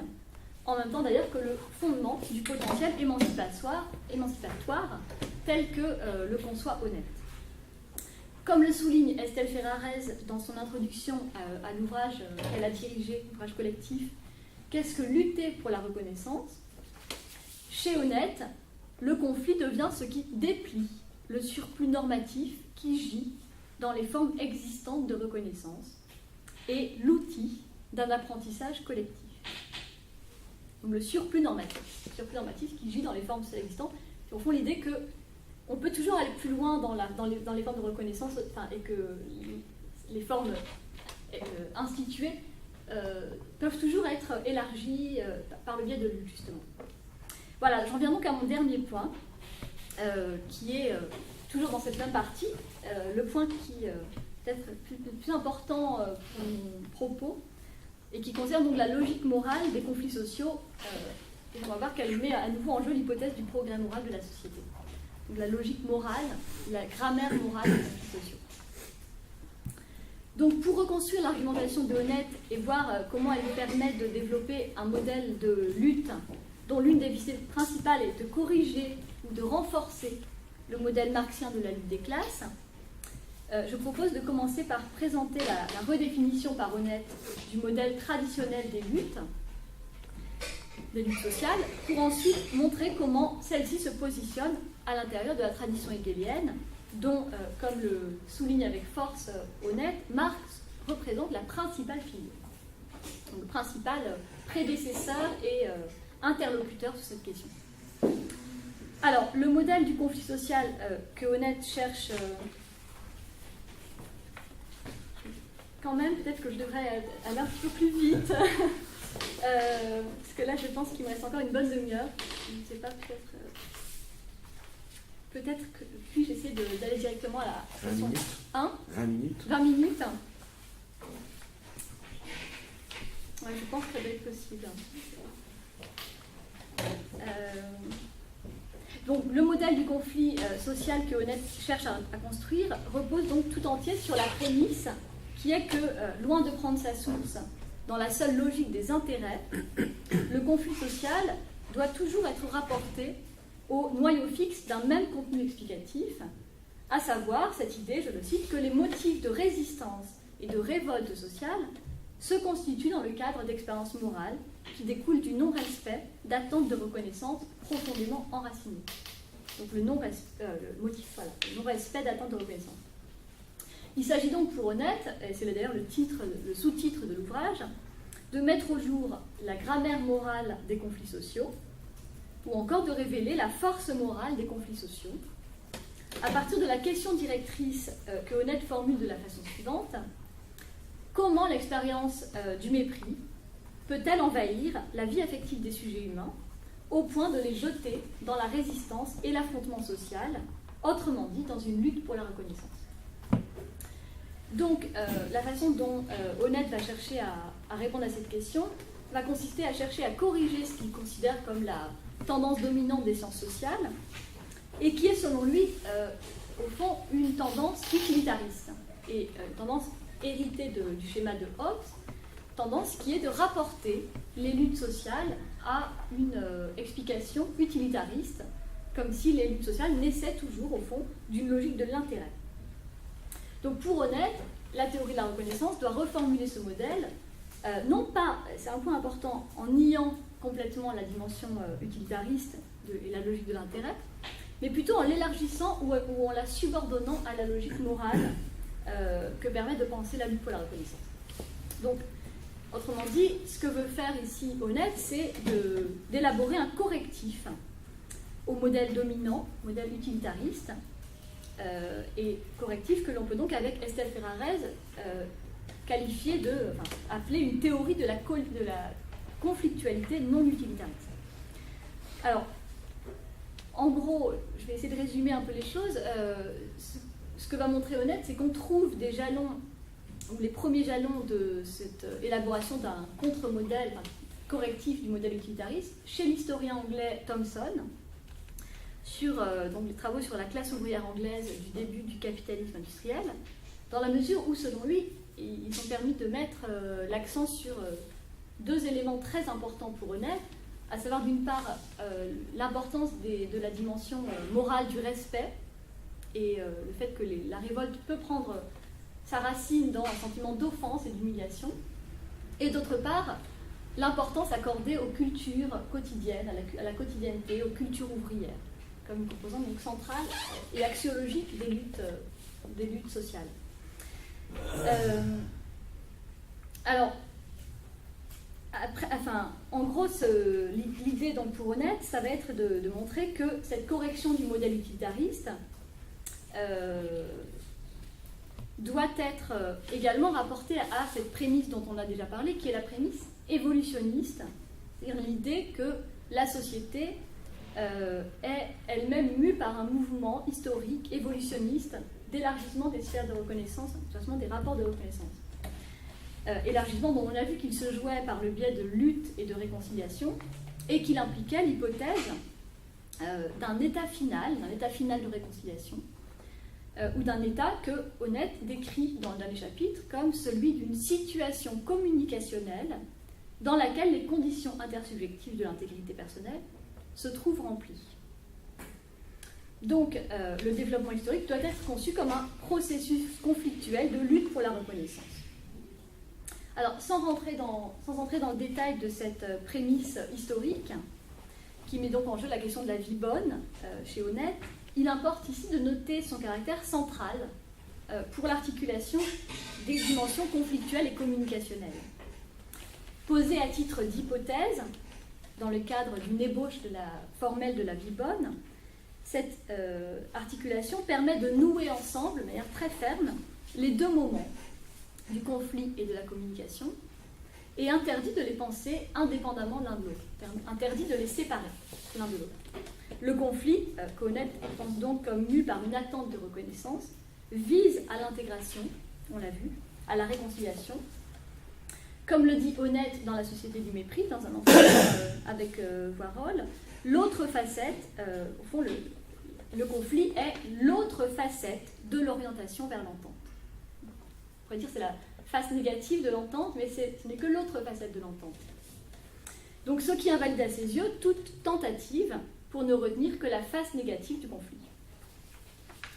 Alors, je vais essayer pour vraiment de résumer, d'aller plus vite, mais en même temps, je pense que ce serait dommage de ne pas dire un mot sur Marx, puisque c'était un peu le point de départ et la visée de ma communication, donc je vais essayer de résumer un petit peu les choses. Donc là, la réappropriation marxienne, la réappropriation du thème marxien de la lutte et la reconstruction d'une tradition fragmentaire de la lutte pour la reconnaissance. Alors, ce que va chercher à faire Honneth dans un de ces derniers moments, qui est donc de repenser le thème marxien de la lutte des classes, c'est donc de retracer une tradition qui a selon lui été initiée par Hegel dans la phénoménologie de l'esprit à travers la dialectique du maître et de l'esclave. Et il s'agit donc pour lui de la poursuivre en pointant à la fois les points forts et les limites de ses prédécesseurs étant selon lui Marx, Sorel et Sartre, avec donc un grand absent. C'est assez étrange, il n'y a même pas une note pour le mentionner, mais Kojève n'est pas intégré dans cette tradition. Peut-être parce qu'il est d'emblée rattaché à Marx. Alors, au sein de cette reconstruction, Marx va occuper une place centrale, puisque Honneth va le définir comme celui qui fut donc le plus profondément marqué par la thématique hegelienne. Or, la critique que Honneth va faire de la conception marxienne du conflit va consister à montrer que celle-ci, bien que très féconde sous certains aspects, souffre d'une profonde ambivalence qu'il va en particulier dégager de l'oscillation entre deux modèles du conflit, entre lesquels, selon Honneth, Marx ne serait jamais parvenu à trancher clairement. Donc, conformément à l'analyse que Honneth fait de Marx depuis ses premiers textes,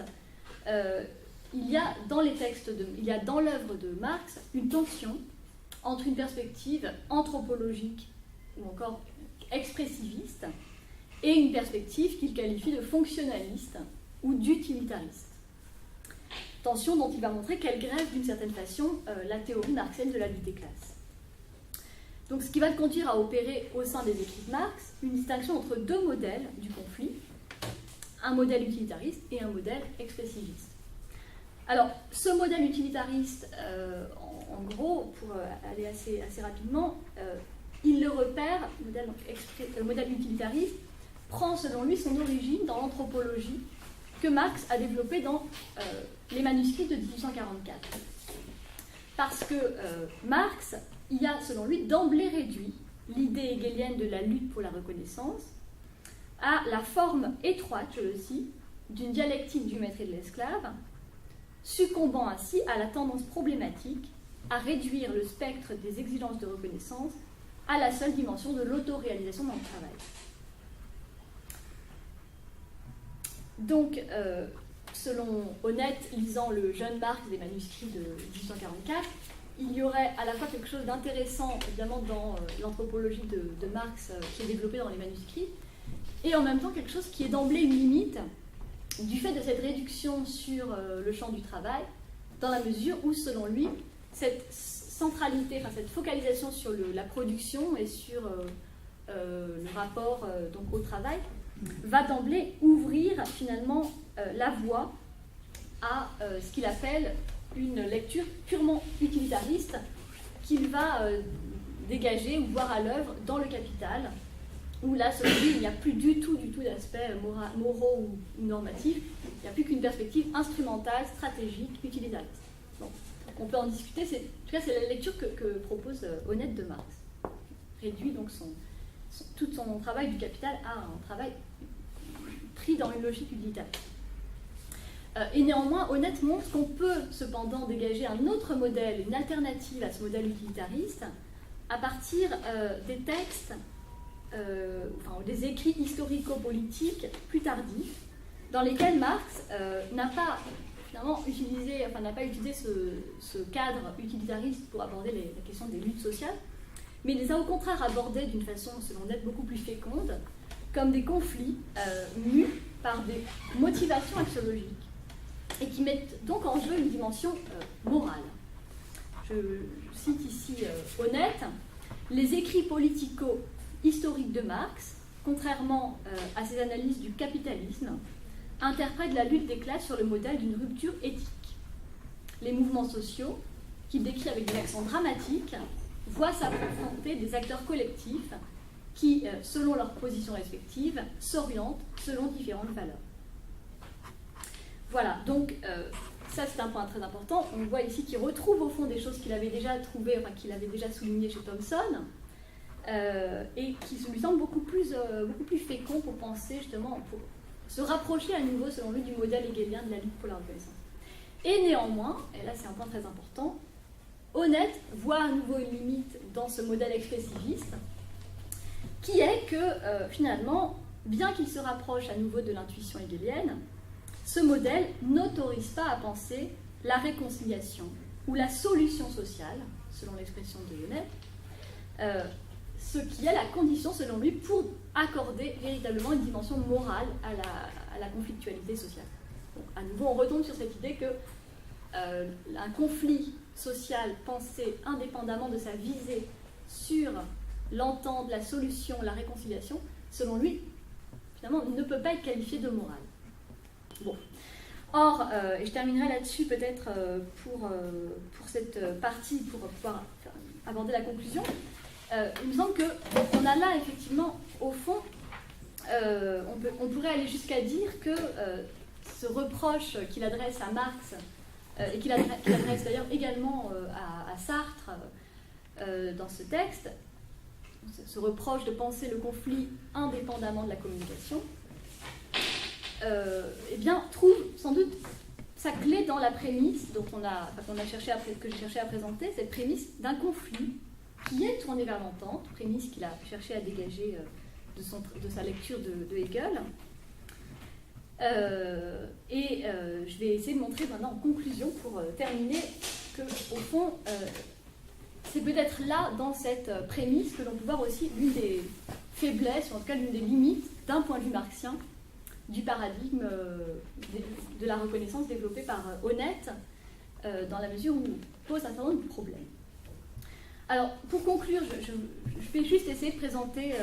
les principales objections. Je ne vais pas dire pas toutes, pas exhaustives, mais les principales objections qui ont été émises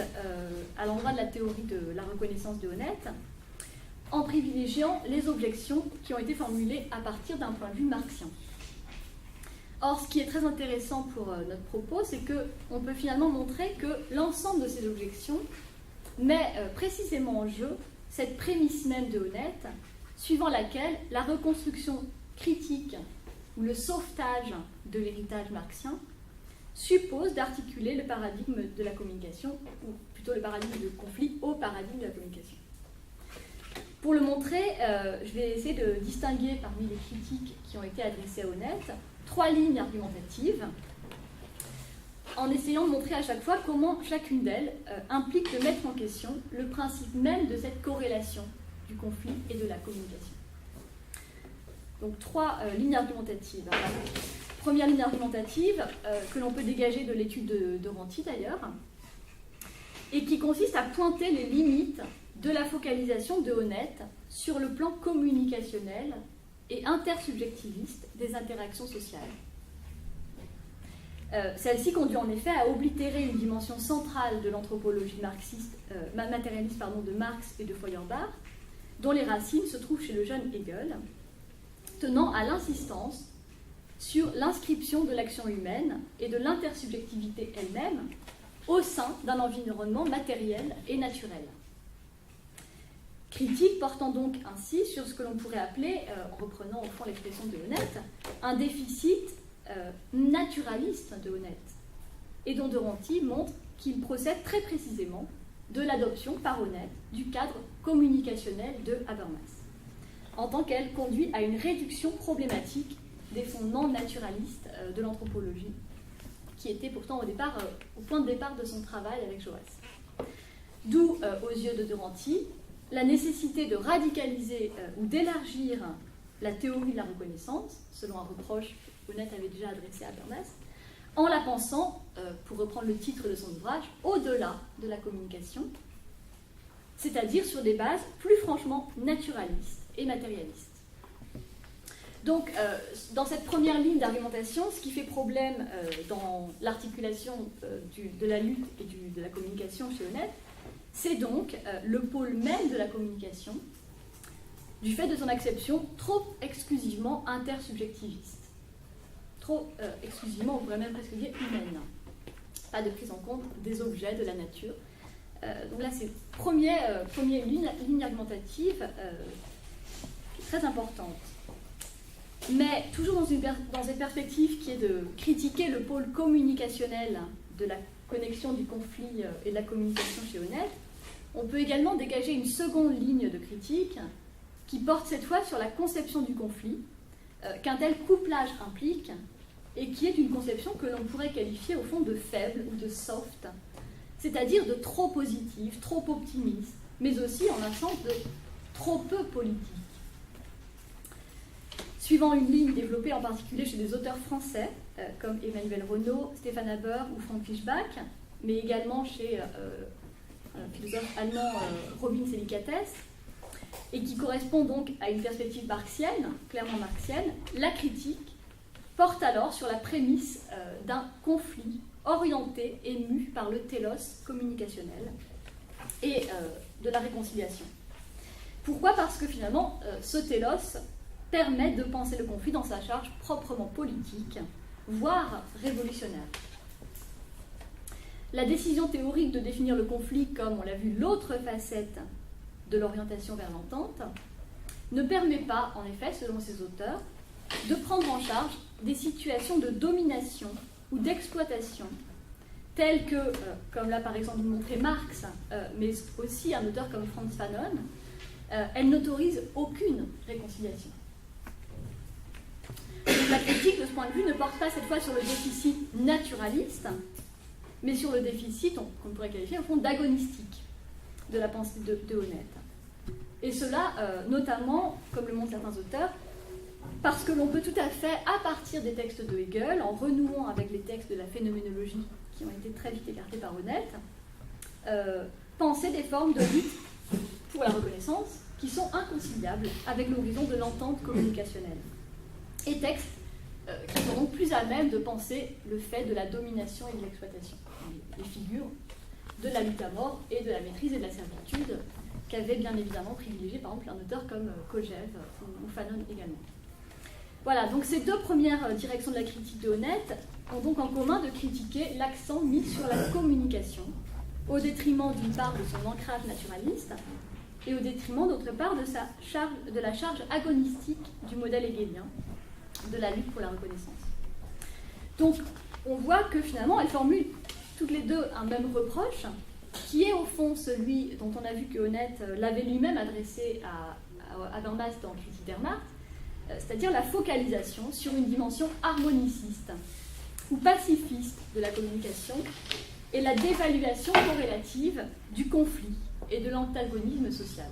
dans ce qu'il a de plus matériel et de plus incarné.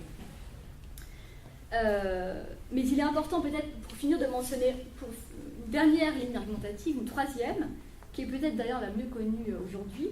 qui porte cette fois sur l'oblitération de l'enjeu proprement économique des luttes sociales, dont certains auteurs, et en particulier Nancy Fraser, ont montré qu'elle était à rattacher à l'adoption d'une perspective essentiellement psychologique et morale. Donc, selon une argumentation bien connue, ce que Fraser a développé, c'est l'idée selon laquelle les politiques qui sont fondées sur le motif d'une reconnaissance de l'identité, au fond, auraient ce défaut qu'elles tendraient à éluder l'exigence proprement marxienne d'une lutte pour l'égale distribution des richesses. Donc l'objection ici ne porte pas tant sur la prémisse communicationnelle de Honneth, quoique, que sur sa tendance à fonder la critique sociale sur une perspective psychologisante et moralisatrice, et à perdre par conséquent de vue l'enjeu central de l'économie et des intérêts matériels, trop vite dévalués par Honneth du fait de son assimilation et de sa réduction sous la catégorie d'utilitarisme, dont on a vu qu'il constituait un repoussoir dans la pensée de Honneth. Donc cette critique très importante invite ainsi à mettre en question une distinction établie par Honneth et qui préside à toute sa pensée.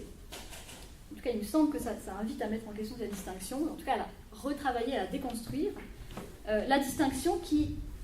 chez Honneth, prend très vite la forme d'une opposition et d'un dualisme entre les intérêts matériels d'un côté et les intérêts, ou plutôt les exigences, les attentes morales de l'autre. Ce qui est à questionner, c'est donc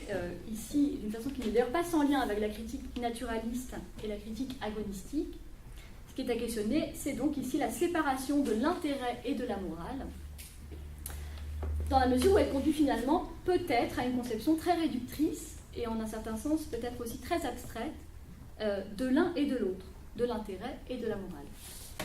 Reconduisant peut-être alors à nouveau ce que Honneth avait là aussi dénoncé chez Habermas, à savoir une sorte de dualisme et de double fiction. Une morale sans intérêt et des intérêts sans morale. Donc de ce point de vue, il me semble, et je terminerai là-dessus, que les tentatives pour réhabiliter la théorie bourdieusienne de la reconnaissance, telle que ça a été opérée par de nombreux auteurs, donc d'ailleurs très bien pointues, sont peut-être d'ailleurs des façons de déconstruire, de chercher à déconstruire un tel dualisme, de façon à prendre en charge, au fond, la question de la domination et des inégalités économiques, et de penser peut-être la morale d'une façon plus intéressée et faisant peut-être droit à plus de matérialité et d'intérêt matériel. Voilà. Je m'arrête ici et je m'excuse d'avoir vraiment pris beaucoup trop de temps pour cette communication.